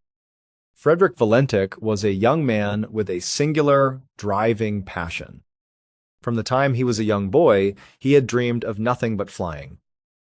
He wanted to be up in the clouds, looking down at the earth, experiencing the ultimate freedom of flight. But the path to achieving his dream had been incredibly difficult. He had applied to join the Royal Australian Air Force twice, but he had been rejected both times because he failed to meet their strict educational and physical requirements. Undeterred, he tried to become a commercial airline pilot, but he struggled with the intense examinations and failed those tests as well. Despite these crushing setbacks, Frederick refused to give up. His father, who was quite wealthy and supported his son's dream, stepped in and funded private flying lessons for him. With this financial backing and endless determination, Frederick studied hard, practiced constantly, and finally managed to pass his exams and earn his private pilot's license. To Frederick, this was the greatest achievement of his life. He was finally a pilot. On the evening of the 21st of October, 1978, Frederick was preparing for a very special flight. He had rented a single-engine Cessna 182L, a reliable and popular light aircraft. His plan was to fly from Moorabbin Airport in Melbourne, Australia, to King Island, a small island located about 60 miles south in the middle of the Bass Strait. This flight was incredibly important to him because it would be his very first solo night flight. He was excited to prove to himself and to everyone who had doubted him that he was a capable and professional pilot. At around 7 p.m., Frederick completed his pre-flight checks, started the Cessna's engine, and took off into the evening sky. The weather was absolutely perfect. The air was calm, the sky was completely clear, and the visibility was excellent. As he climbed to his cruising altitude of about 4,500 feet, he watched the bright lights of Melbourne slowly fade away behind him. Ahead of him lay the Bass Strait, a vast, dark stretch of ocean that separated mainland Australia from the island of Tasmania. It was a beautiful but intimidating sight, a black void stretching out into the horizon. For the first few minutes, the flight was completely peaceful. Frederick coasted along, monitoring his instruments and enjoying the serene feeling of being alone in the sky at night. But at 7:06 p.m., just 6 minutes into the flight, the peacefulness was shattered. As Frederick looked out of his cockpit window, he suddenly noticed a strange light in the distance. The light was positioned behind and slightly above his aircraft. In the pitch-black sky over the ocean, any light was incredibly bright and easy to spot. Frederick watched the light carefully, trying to determine what it was. At first, he assumed it must be another plane, perhaps a commercial airliner, or another private aircraft flying on a similar route. But the problem was, the light was moving incredibly fast. It was closing the distance between them at a rate that seemed impossible for a standard aircraft. Within seconds, the light had positioned itself only a few thousand feet behind his Cessna. Frederick began to panic. He knew from his training that having another aircraft fly this close was extremely dangerous. He worried that the other pilot might not see him, or that they were flying recklessly and could cause a mid-air collision. He was also deeply concerned that if he was somehow off course and flying in restricted airspace, he could face severe penalties and potentially lose his hard-won pilot's license. He quickly checked his navigation instruments and confirmed that he was exactly where he was supposed to be. He was on course, flying at the correct altitude. That meant the other aircraft was the one flying dangerously. Frederick decided the safest and most professional thing to do was to contact air traffic control to report the traffic and ask for guidance. He grabbed his radio microphone and contacted Melbourne Air Traffic Control. The man on duty that night was an experienced air traffic controller named Steve Roby. Frederick spoke into the mic, his voice tight with tension. He asked if there was any known traffic in his area, explaining that he had a large aircraft positioned right behind him at about 5,000 feet. Steve Roby immediately checked his radar screen. He looked for any active flight plans, commercial flights, or military exercises in the Bass Strait area. After a thorough search of the radar, Steve got back on the radio. He told Frederick that there was absolutely no known traffic in his area. According to the radar, Frederick was completely alone in the sky. But Frederick could not believe what he was hearing. He looked out of his window again, and the light was now even closer. It was right on his tail. He told Steve that he could clearly see a large, bright object with 4 brilliant lights that looked like landing lights. He said the object was moving at incredible speed, performing maneuvers that no normal airplane could ever achieve. And then, things got even stranger. Frederick reported that the object had suddenly accelerated and was now orbiting his Cessna. It was circling his plane at high speed, whipping around him in tight, effortless loops. The light was so bright that it illuminated the interior of his cockpit, casting strange shadows across his instrument panel. Frederick was now completely terrified, his voice shaking as he tried to describe the object to Steve Roby on the ground. He told Steve that the object was long, sleek, and metallic. It had a strange, green-glowing light emanating from its surface. He said it was hovering directly above his plane, as if it was studying him. As Steve listened to the young pilot's frantic descriptions, he tried to remain calm, asking Frederick to confirm the size and speed of the object. But before Frederick could answer, a new problem arose. Suddenly, Frederick's engine began to sputter and cough. The smooth hum of the Cessna's engine turned into a rough, erratic, choking sound. Frederick reported that his engine was failing, and he did not know what to do. He was flying over the open ocean at night with no engine power and a bizarre glowing object hovering directly above him. He was trapped in a nightmare. His final words to Steve Roby were filled with absolute terror. He said, "My engine is coughing. It is hovering, and it is not an aircraft." And then, before Steve could respond, a strange, terrifying noise came over the radio. It was a loud, screeching, grinding metallic sound, like 2 massive sheets of metal being scraped together with immense force. The sound lasted for 17 seconds, completely drowning out any other audio. And then, the radio went dead. Melbourne Air Traffic Control immediately declared an emergency. They attempted to contact Frederick repeatedly, but there was only static on the frequency. Within hours, a massive search and rescue operation was launched. Ships, planes, and helicopters from the Royal Australian Air Force and civilian agencies scoured the waters of the Bass Strait. They searched the coordinates where Frederick's plane was last known to be, looking for any sign of a crash. But the problem was, they found absolutely nothing. They searched for days, covering thousands of square miles of ocean, but they never found a single piece of debris. There were no oil slicks on the water, no floating life jackets, and no wreckage. The Cessna and Frederick Valentic had vanished without a trace, as if they had been plucked right out of the sky. In the months and years following the disappearance, the Australian government conducted a thorough investigation. They eventually released an official report suggesting that Frederick had suffered from spatial disorientation. The theory was that because he was an inexperienced pilot flying over a pitch-black ocean with no visible horizon, he had accidentally flipped his plane upside down without realizing it. The lights he believed were from a UFO were actually the reflection of his own plane's landing lights on the water's surface. According to this theory, he had chased his own reflection until his engine failed due to inverted flight, and he plunged into the ocean where the currents carried the wreckage away. But this official explanation was met with massive skepticism. Experienced pilots pointed out that flying a Cessna 182L upside down for several minutes is incredibly difficult. The fuel system in that specific model of aircraft is gravity-fed, meaning that if the plane is inverted, the engine will starve of fuel and fail within seconds, not minutes.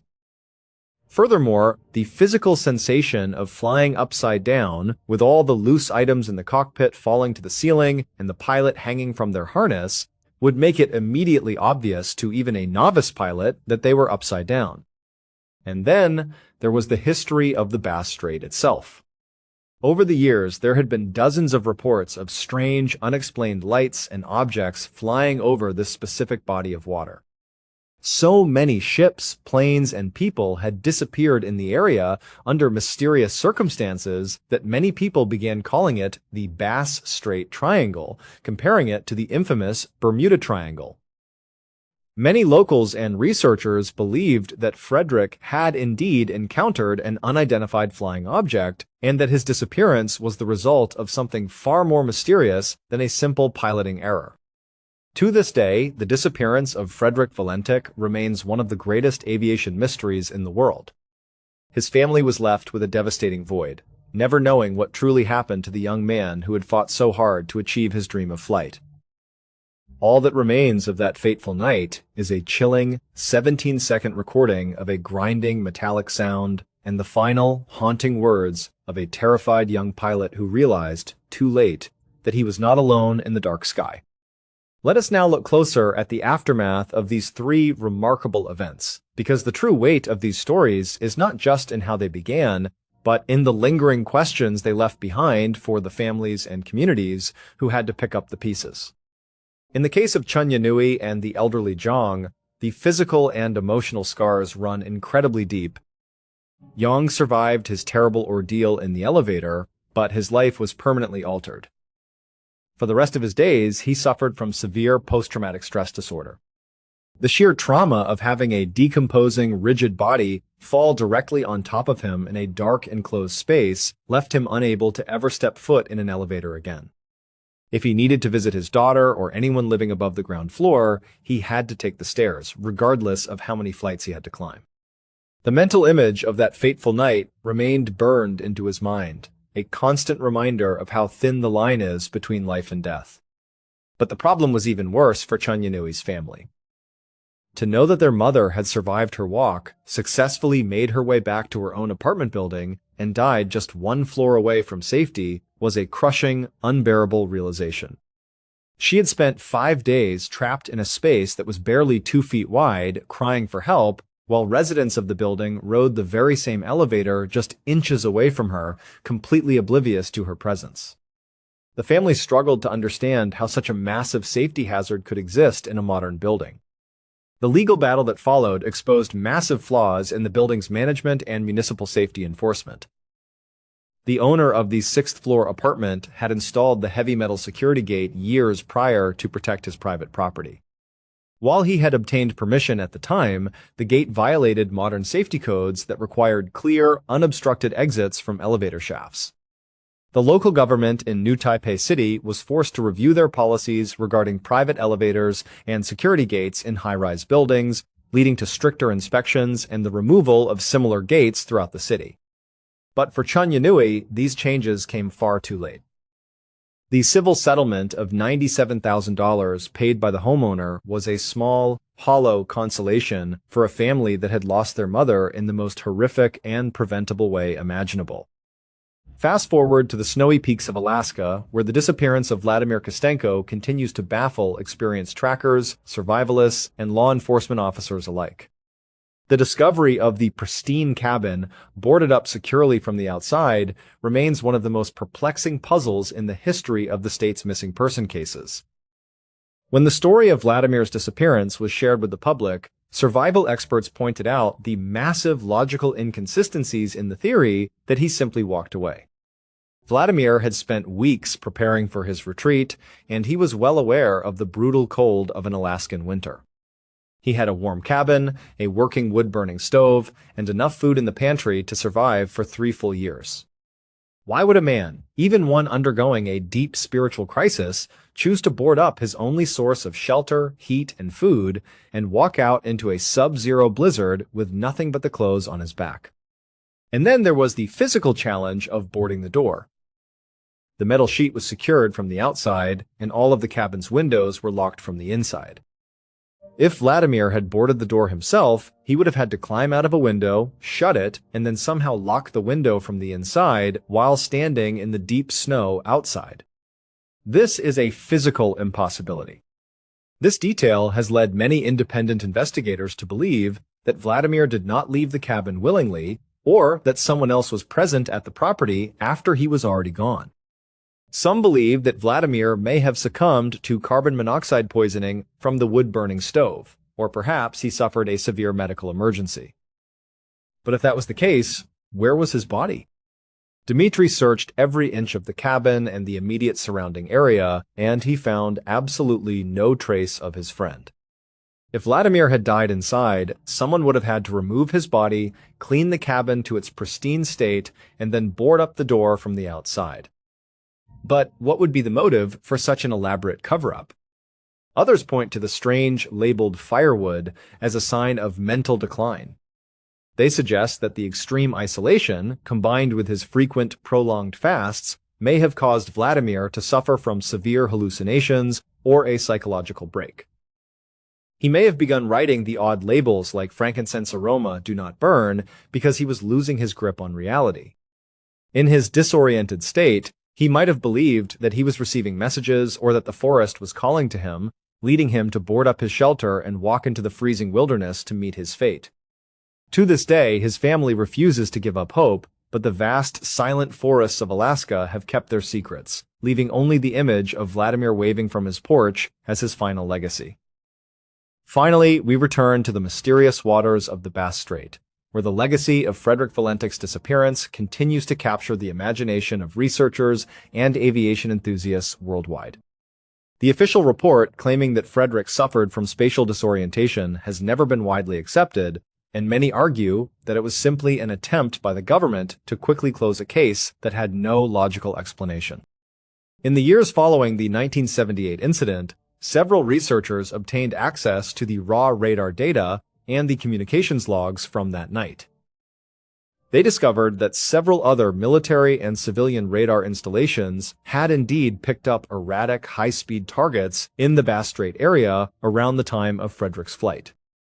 These targets moved at speeds exceeding several thousand miles per hour, performing sharp turns that would have crushed any human pilot under intense gravitational forces. Furthermore, the farmer near Cape Otway, who claimed to have seen a green glowing object carrying a light aircraft, was not the only witness. Over 30 separate individuals came forward in the days after the disappearance, all claiming to have seen bizarre, brilliant lights performing impossible aerial maneuvers over the Bass Strait on the night of October 21st. Some witnesses described seeing a large metallic disc hovering silently over the water, while others reported seeing bright green beams of light shooting down from the sky. The emotional toll on Frederick's father, Guido Valentik, was immense. He spent the remainder of his life defending his son's reputation as a pilot.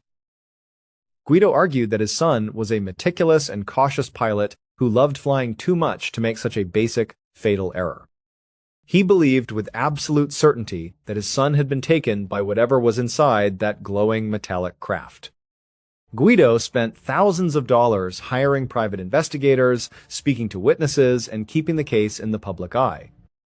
He always hoped that one day his son would return, or that the truth would finally be revealed. But Guido passed away without ever getting the answers he so desperately sought. The Bass Strait remains a busy shipping lane and flight path, but it also retains its reputation as a place of unexplained phenomena. The mystery of Frederick's final flight, the chilling sound of grinding metal on the radio, and the complete lack of any physical evidence have ensured that his story will never be forgotten. It stands as a haunting reminder of the unknown forces that may exist just beyond our understanding, waiting in the dark corners of our world. Whether in the heart of a crowded city, the depths of a freezing forest, or the empty skies over a dark ocean, these three stories show us that the world is full of mysteries we may never fully comprehend. They remind us of the fragility of our existence, and how quickly the ordinary routines of our lives can be shattered by the unexpected and the unexplained. We are left with the memories of those who vanished, the grief of the families they left behind, and the quiet, unsettling realization that sometimes people simply disappear, leaving nothing behind but questions. We must always remember to cherish the moments we have with the people we care about, because we never truly know when an ordinary walk, a trip to a quiet cabin, or a routine flight might become the final chapter of a story. The story of Chunyanui tells us of the dangers that can hide within the very structures we build for our comfort and security. It forces us to look at the ordinary spaces in our lives with a different level of awareness, knowing that a simple mistake can lead to an inescapable trap. For her family, the silence of the building remains a painful memory, a reminder of the cries that went unheard just on the other side of a wall. They continue to advocate for safer building codes and better support for those suffering from cognitive decline, hoping that no other family will have to endure the agonizing loss they experienced. The mystery of Vladimir Kostenko challenges our understanding of human survival and the power of faith. It leaves us to wonder about the limits of the human mind when faced with extreme isolation and the harsh realities of nature. Was he seeking a peaceful departure from a world he no longer felt connected to, or did he encounter something in those woods that we cannot explain? His friend Dmitri still flies over the cabin from time to time, looking down at the quiet structure and the trees, hoping to see a figure wave from the porch once more. But the cabin remains silent, a monument to a man who walked into the wild and left the world behind. And the flight of Frederick Valentik continues to inspire those who look to the night sky and wonder what lies beyond our planet. It is a story that bridges the gap between modern aviation and the ancient mysteries of our atmosphere. It challenges the conventional explanations of science and forces us to consider the possibility that we are not alone. The audio recording of his final moments, with its bizarre metallic screeching, remains one of the most chilling pieces of evidence ever captured in an aviation investigation. It is a sound that continues to echo in the minds of those who seek the truth. In the end, these three cases are connected by more than just the fact that they involve missing persons. They are connected by the profound sense of mystery that surrounds them, the way they defy our everyday logic, and the lasting impact they have on everyone who hears them. They show us that despite all of our technology, our busy cities, and our maps, there are still places where the unknown holds sway, and where the answers we seek remain just out of reach, lost in the shadows of the world we think we know so well. As we look back at these events, we are reminded of the importance of community, of keeping an eye out for our neighbors, and of the deep connections that bind us to one another. The families of the lost continue to search, to hope, and to remember, carrying the memory of their loved ones forward into the future. And as we close this journey into the strange, dark, and mysterious, we are left to ponder our own place in this vast and unpredictable world, knowing that some secrets may never be revealed, and some paths may lead to places from which there is no return. Thank you so much for watching. Let me know what you thought of today's episode in the comments. And remember, we have a whole playlist of true crime episodes ready for you to binge right now. Until next time, see ya. Bill Vail has always been an incredibly scientifically minded person. He's the kind of guy who trusts data, logic, and proven facts. He's had technical jobs his entire life, jobs that required precision and a clear analytical mind. For 15 years, he worked for NASA as a robotics engineer. He even spent some time as a pilot for NASA. If you ask his family and friends, they'll tell you with respect that Bill sort of lacks an imagination. He's not a creative person. He's pragmatic, he's to the point, and he's all about facts. He doesn't have time for anything that can't be explained or proven. In 2002, Bill's life took an unexpected turn. He and his wife separated, and the change caught him completely off guard. It threw him into something of a midlife crisis. For years, his work at NASA had been the most fulfilling part of his life, but now, with his family life crumbling, a huge void opened up. He started questioning everything. He looked around and thought, what am I even doing all this for? I don't have a family anymore. So, he made a big decision. He decided to move back to his hometown of Arlington, Texas, where his younger brother lived. He needed a fresh start, a way to reset his life. Once he got to Arlington, things started to feel a little bit better. Having family around made him feel less lonely. He wasn't sure what he wanted to do with his career long term, so he took a job at his brother's water purification company. It was a way to keep busy, to do something productive while he figured out his next steps. It was a big change from being a robotics engineer at NASA, but he found that working day in and day out with his brother was comforting. It was exactly what he needed at that moment in his life. He was just settling in, trying to build a new routine for himself. Bill had only been living in Arlington for a couple of months and had been at the water purification company for just a few weeks. One Saturday, a house call came into the company. It was late in the day and nobody really wanted to take it. Bill saw it as an opportunity.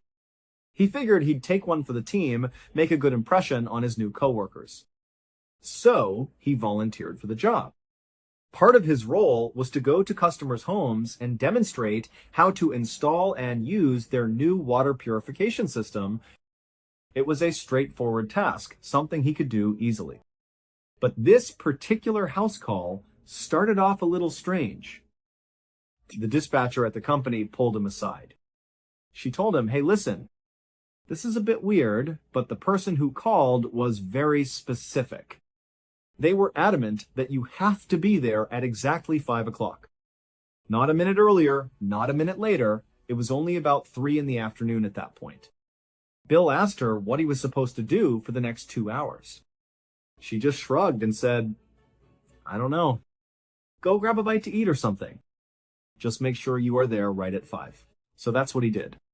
He thought it was an odd request, but a customer is a customer. He drove around for a while, killed some time, and then parked his car down the street from the address. He watched the clock. A couple of minutes before 5, he got out of his car and started walking over to the property. It was a big brick house. As he walked up the path, right around 4:59 p.m., he started to hear something. He could hear screaming coming from inside the house. As he got closer to the front door, he could tell it was slightly ajar, not fully latched. The sound was a woman's voice, and it sounded like she was screaming, "Get out of here!" Bill didn't really know what to make of it. He had a job to do. So he walked up to the steps, and even though the door was already open, he knocked. Now, standing right there, he could clearly hear through the crack in the door that someone inside was screaming over and over again. He hesitated for a moment. He listened. Finally, he decided he should probably just open the door and make sure everything was okay. The screaming was alarming, and the door was open. It seemed like the right thing to do. He pushed the door open and took one step inside. He peered around a corner and could see a little way down the hall. Off to the right, there was an opening to a room. And in that room, he saw an unbelievable scene. There were 3 men on their knees, arranged in a small circle. A woman was walking around them, also in a circle. She was holding a book in her hand, and she was speaking in tongues. It was just nonsensical language, nothing he could understand. But every so often, as she circled the men and touched each of their heads, she would scream, "Get out of here! Leave these people! Get out of here!" Bill was about to turn around and leave. This was way too weird for him. He wanted no part of whatever this was. But just before he could back out the door, the woman who was circling the men looked up. She looked directly at him. She pointed a finger straight at him and didn't break eye contact. She just held her finger out, aimed right at his chest. And in that moment, Bill felt this very strange, very strong sense that this woman wanted to harm him. It was a purely instinctual feeling, but it was overwhelming. He didn't wait for a second thought. He just turned and ran out the door.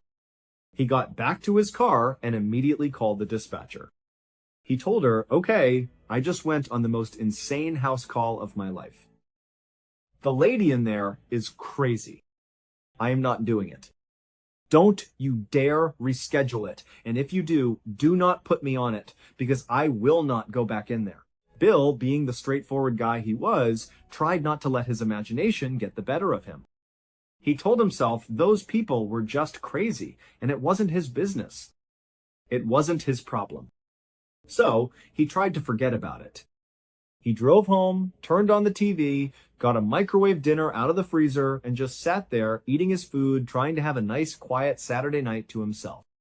But then, out of the corner of his eye, he saw something in his other room. Now, you have to remember, Bill lived completely alone. He had no pets, but he was sure he saw something small dart across the ground. He couldn't quite tell if it was flying or running, but he saw movement. He just thought, oh, great. Now I've got some kind of rodent or maybe a bird in my house. It must have snuck in through the chimney or something. Bill wasn't scared. He was mostly just frustrated.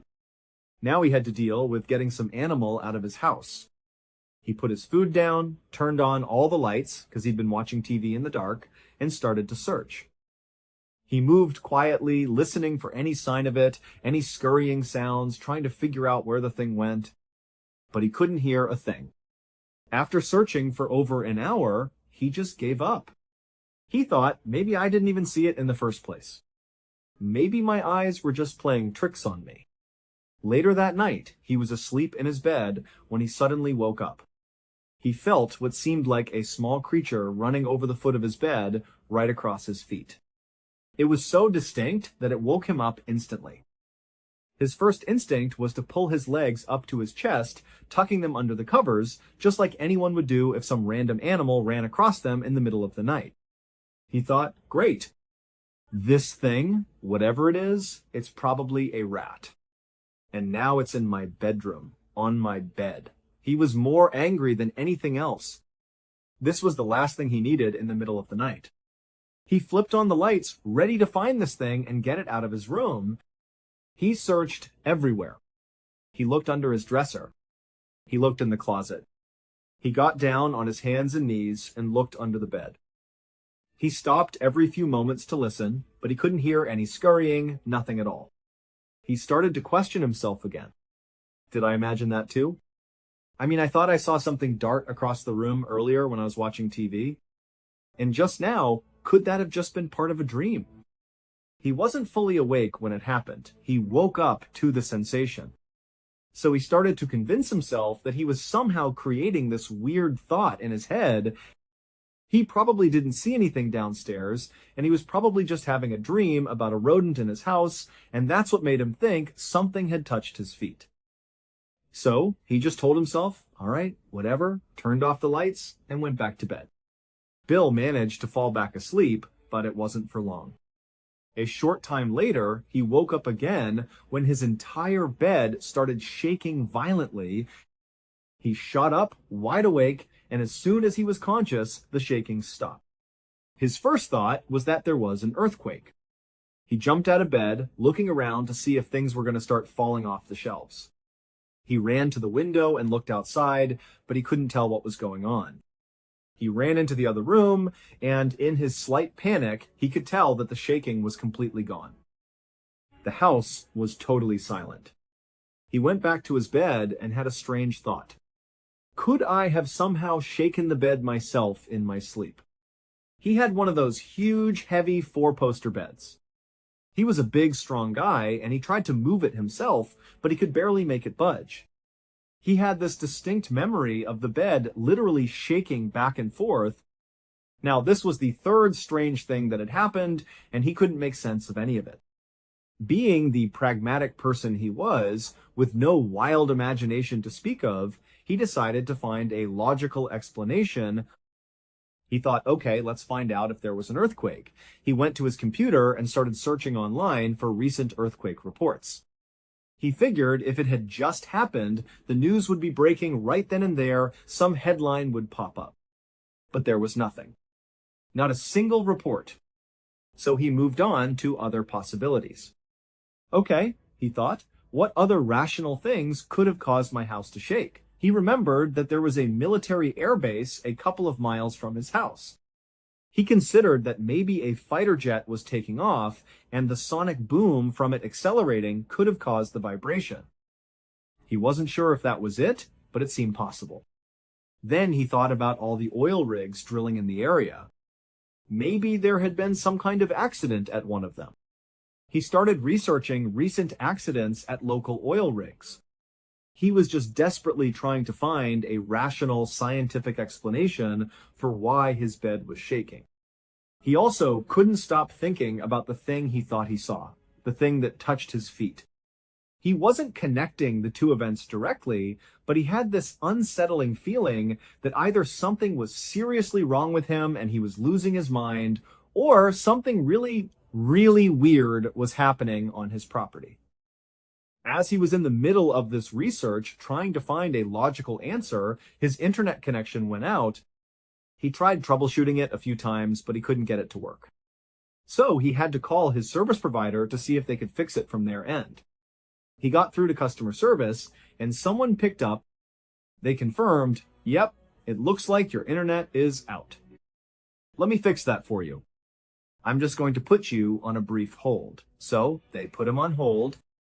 He was sitting there, listening to that typical staticky elevator music when the sound started to change. A strange, staticky noise came through the receiver. It was nothing significant at first, but then a voice started speaking. It was speaking in tongues, just like the woman at the house call.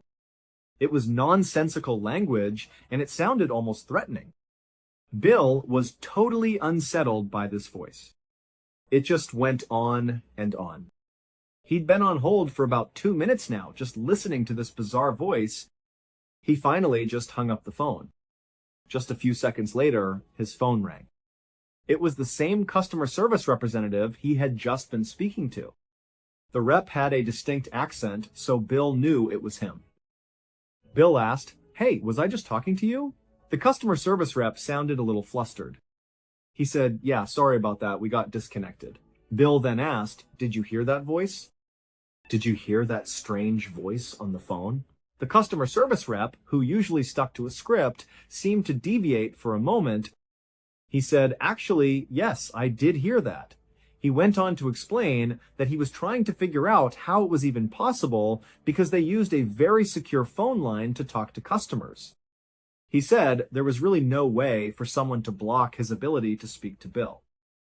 Even if someone had somehow gotten on the call, Bill should have still been able to hear him. The rep said, "I was trying to yell to you, but you weren't hearing me." "I definitely heard the voice. I don't know what that was, and we're very sorry." So both of them were clearly weirded out by it. But the customer service rep had a job to do. He told Bill, "Hey, your internet is working again. Thanks for calling." He hung up, and Bill was left with his internet working, but now he had a fourth strange event to deal with. The thing that ran across the room. The thing that ran across his feet. The shaking bed. And now this devil-like voice speaking in tongues on the phone, which crucially the customer service rep had also heard. He decided he was done doing research for the night. It was something like 3 a.m. He just wanted to try and get a couple of hours of sleep. This was all starting to freak him out. So Bill got back into his bed. He was trying to sleep, but he couldn't stop thinking about the 4 strange things that had happened in just a few hours. He couldn't help but start to feel a little bit worried. He felt like something he didn't understand was going on, and it felt bad. As he was lying there, desperately trying to fall asleep, he swore he could hear some kind of sound coming from underneath his bed. He knew it could be his mind playing tricks on him, but it didn't matter. He thought he heard it, and at that point, he was officially spooked. Like a little kid, he pulled the covers up over his head. He was just lying on his bed with the covers pulled tight, basically trying to convince himself that this wasn't happening.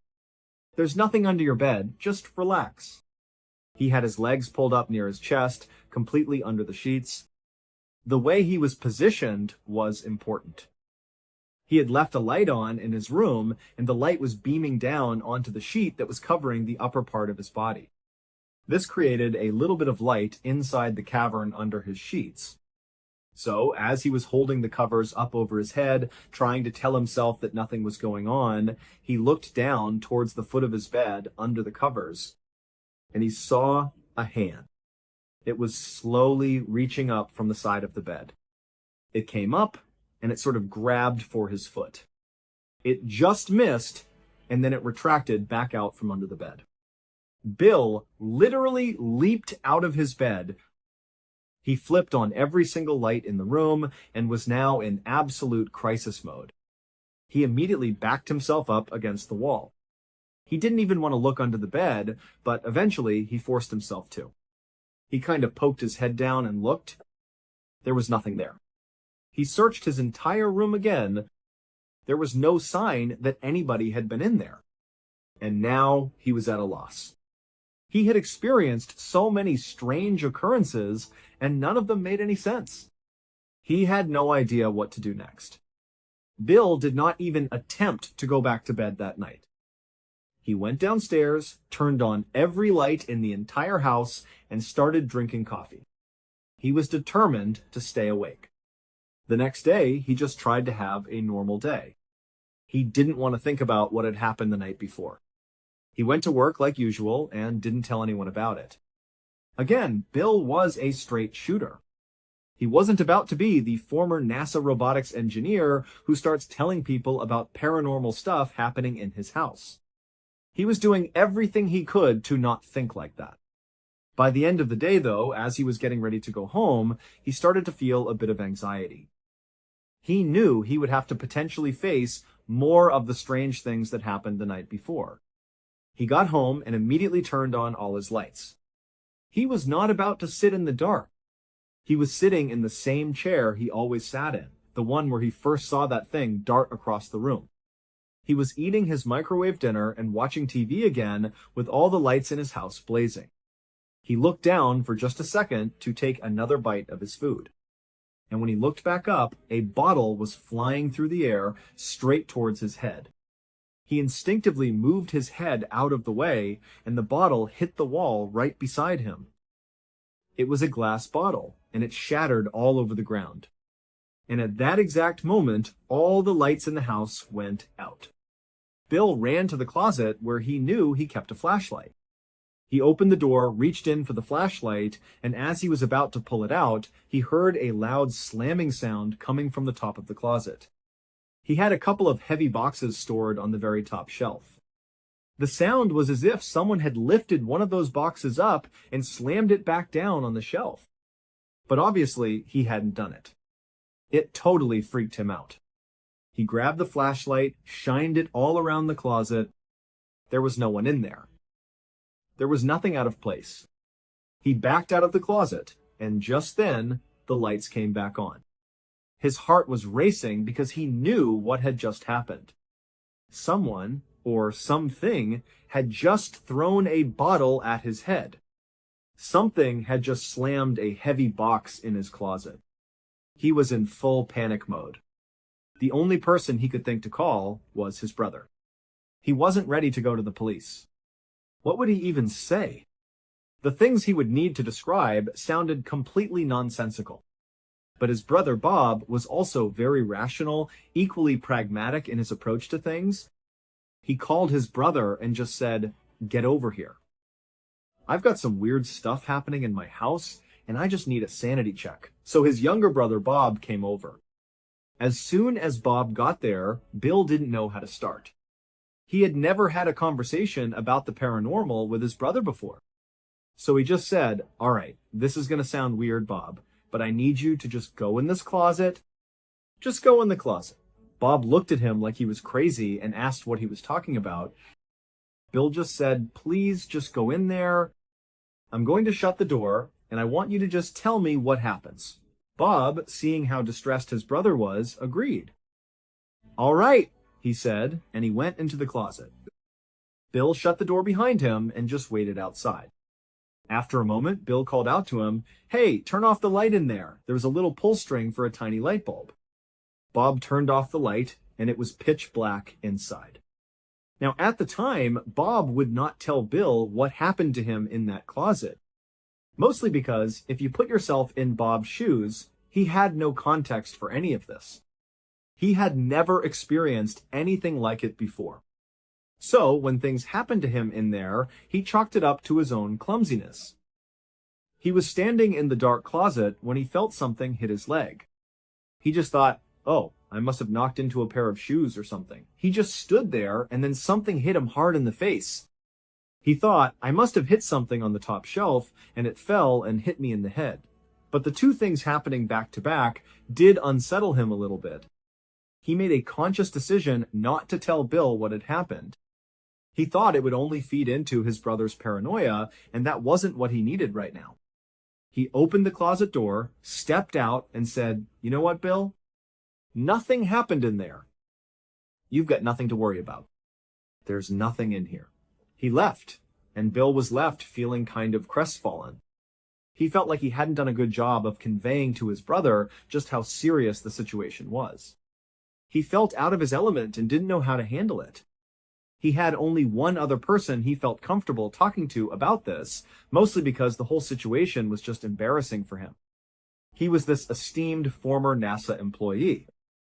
The last thing he wanted was for people to think he was losing his mind. But he had a friend named Michael who was a sound engineer for a couple of podcasts. When he called him, Bill didn't even really know what he was going to say. He just needed to talk to a friendly voice. Michael was a little surprised to get a call from Bill. They made some small talk, and then Bill just said, "You know, I don't know how to approach this with you, but I just moved to Arlington, and I've got some weird stuff going on in my house. I guess I'm just telling you because I don't know what else to do." Michael was a bit caught off guard, and was mostly just worried about his friend. He started asking some basic questions, like what Bill had heard or seen, not really sure if it was worth exploring, but just trying to be a good friend. As they were having this conversation, the same voice that had come on the phone during the call to the internet company came on the line again. All of a sudden, Bill couldn't hear Michael, and Michael couldn't hear Bill. All they could both hear was this angry, demonic-sounding voice that was very threatening. Michael, being a sound engineer, instinctively thought to record it. He had all his equipment right there. He grabbed a microphone, put it up to the receiver, and started recording. He sat there for a minute and a half recording this voice. About 30 seconds into the recording, Bill, on the other end, who had heard this voice before and was starting to get the feeling that this whole thing was really bad, started yelling into the phone. He was yelling for Michael to hang up. "Don't listen to this. Hang up. Hang up the phone. Don't listen to the voice!" After about a minute and a half of this chaos, the voice suddenly stopped. The line went back to normal, and Bill and Michael could hear each other again, crystal clear. Michael immediately said, "Hey, Bill, are you there?" Bill said, "Yeah, I'm here. I was trying to get you to get off the phone. You can't listen to this stuff. I don't know what it is, but it's bad." And Michael just said, "No, listen. I recorded that. Here, let me play it back for you." He started playing the recording back, and all it was silence, except for the parts where Bill was yelling, "Don't listen to it! Hang up!" And Michael was yelling at the beginning, "Hey, what is that? What is this?" The recording had only picked up their own voices. The demonic, possessed-sounding voice was completely gone from the audio. At this point, Bill was starting to get genuinely scared. He wouldn't admit it, but he was alone in this house with all this strange stuff happening. He decided to invite his brother over for dinner again. He thought having other people in the house might help. So Bob and his wife Cindy came over. Bill was sitting in his usual chair, and Bob and Cindy were on the couch. They were having a nice time, just watching TV. Bill remembered feeling how nice it was just to have other people there. As they were watching, Bill suddenly stood up and ran over to the room where he had originally seen that thing dart by. Bob and Cindy saw him jump up and run over, and they asked, "Hey, what did you see?" "What was that?" Bill tried to explain. He said, "I don't know how to describe what I saw, but I saw this thing that's in my house." "Bob, this is why I brought you over here. I've been seeing this animal or something running around, and I swear I just saw it again." He pointed to his chair. "Hey, look, Bob, sit in my chair." It was the only place in the room with a clear vantage point into that other room.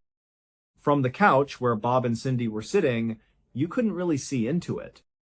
Bill said, "Just listen to me. Sit in my seat and just watch the TV."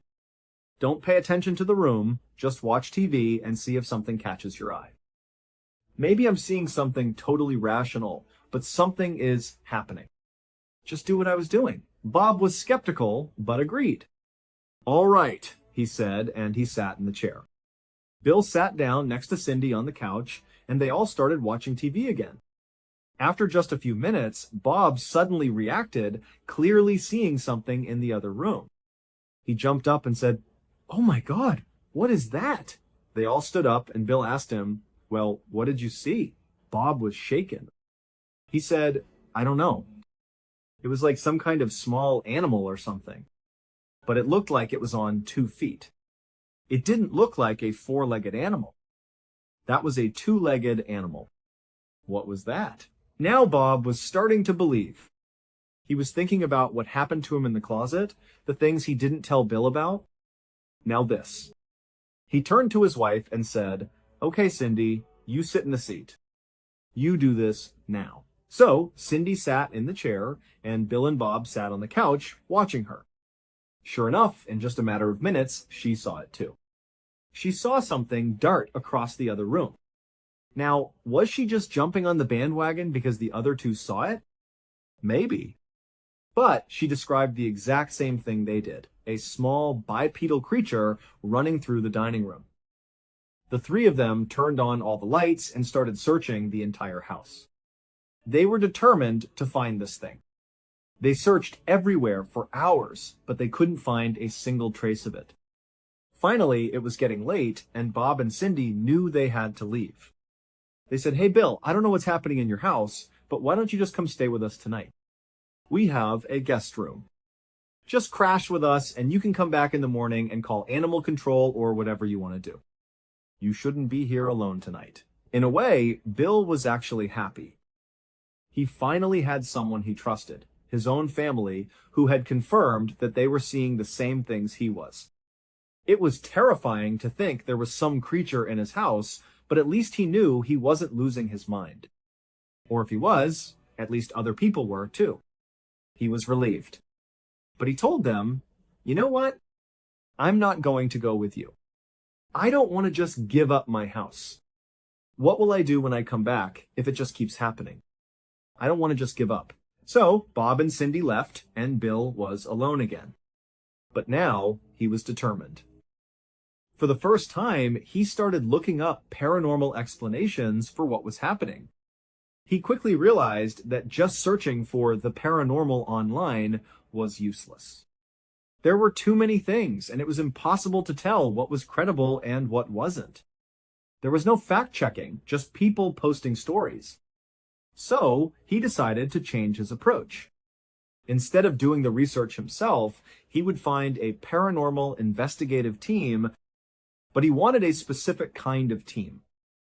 He wanted one that approached their investigations like a scientist would, looking for an answer, even if that answer was totally normal, instead of just looking for proof that ghosts exist. He started searching for investigative paranormal teams with a scientific focus in his area of Texas. And he actually found one. He reached out to them, and they were available to come over that very night. He told them, "Please, come over. I need your help." The leader of the paranormal team was a man named Brian Hall. When they arrived, it was Brian and a couple of his crew members. They didn't start by diving into a paranormal investigation. They started by looking for obvious, rational answers. They had found that many times what people think is a paranormal event is actually something simple, like a bad air conditioning unit, a creaky door, or a tree branch rubbing against the house. They did a very long and thorough examination of the entire house, inside and out, looking for things like that. They determined that there was nothing obvious that could provide a rational explanation. So now it was time to set up their equipment. They set up a couple of cameras in Bill's bedroom, since that's where a lot of the activity seemed to be happening. They also set up these special laser beams that projected a grid of lasers in every direction. They placed them in his bedroom so that there were laser beams crisscrossing the entire room. The idea was that if anything, no matter how small, walked past any of these lasers, you would see the beams move, and it would be very obvious. It was a way to detect motion in the room. They set up the beams, started the cameras, and they waited. For a long time, absolutely nothing happened. Bill, Brian Hall, and the rest of the team were just sitting in the dining room downstairs, listening to silence and watching the monitors, seeing nothing. So Brian suggested something. He said, "Hey, why don't one of my team members go up there and just interact with the room a little bit? Go in there, yell a bit, do something to kind of stir it up, so to speak, and we'll see if anything happens." One of the team members went up to the room and walked in. He said, "Hey, is anybody in here?" Nothing happened. On the footage, you can see him jump onto the bed and sit there. At one point, as he's yelling out to whatever might be in the room, "Hey, if you're in here, show yourself," all of a sudden, on camera, you hear one of the laser projectors fall to the ground. He jumps out of bed and runs out of the room. The rest of the team came running up. They gathered up the cameras and immediately went to watch the footage. As they were watching, they saw something that the team member in the room hadn't seen at all. They saw a mist begin to form in the room. The mist started swirling in front of the laser beams right on camera just before you hear the sound of the laser projector falling to the ground off camera. At first, they were just dumbfounded. They were wondering how the mist got in there, what it was. They considered if maybe the laser beam had just rolled off a table, if it had been positioned in a way that it could have fallen on its own. They raised the sound levels on the video, and they were able to make out a couple of words being spoken, though it was faint. At this point, Brian Hall and his team felt like they had a good amount of data that did lend credibility to the idea that there was something paranormal happening in Bill's house. As they were packing up their equipment to leave, they said to Bill, "You've got to go. You can't stay here." "I'm surprised you're still here now." But Bill was just this incredibly prideful guy. He told them, "No, I'm going to stay. I've made the decision. I'm not going to run. I'm going to stay here in this house." They told him it was a bad idea. And honestly, they were right, because some pretty horrible stuff happened after they left. That night, Bill knew he wasn't going to sleep. He had all the lights on in his bedroom. He was sitting on his bed with his knees tucked up to his chin. He had upbeat classical music playing on a radio right next to his bed, just trying to create some kind of good vibes in the room. As he was sitting there, he heard a sound like a Mack truck smashing into the side of his house. It was so loud, so deafening, that he instantly sprinted out of his door, ran downstairs, and ran outside to inspect the damage to his property. But there was nothing outside. There was no Mack truck. There was no damage to his house. Nothing. He walked all around his property looking for any explanation. Did something fall on the street? Am I losing my mind? What is going on? After looking around for a while and finding nothing, he went back inside. As soon as he stepped foot back in his house, he heard a similarly loud crashing sound as if a vehicle was smashing into his house, but this time it was inside, in his dining room. It was the same room where he first saw that creature running across the ground. He ran in there expecting to find horrible damage, but there was nothing disturbed. Nothing was shaking, nothing was out of place. His dining room was completely intact. As he was standing there trying to process this, he heard his car alarm go off outside, and now he started to think, this thing is just messing with me. I'm not going to let it win. I've stayed here against better judgment for days. I'm not going to give in now. So Bill kind of went into fight mode. He was mad now. Instead of being scared of what was happening, he started screaming at the top of his lungs, "Show yourself!" As he was doing that, he heard yet another loud crashing sound, this time from up in his bedroom. He ran upstairs, ready to fight with whatever this was. He had reached a breaking point. He charged into his room, but there was nothing in there. But unlike the dining room and outside, the crashing sound continued while he was in the bedroom. He was standing there, holding his ears because of the deafening crashing sounds happening over and over and over again, but there was nothing moving in the room. There was no way for that sound to be coming from that room, but it was.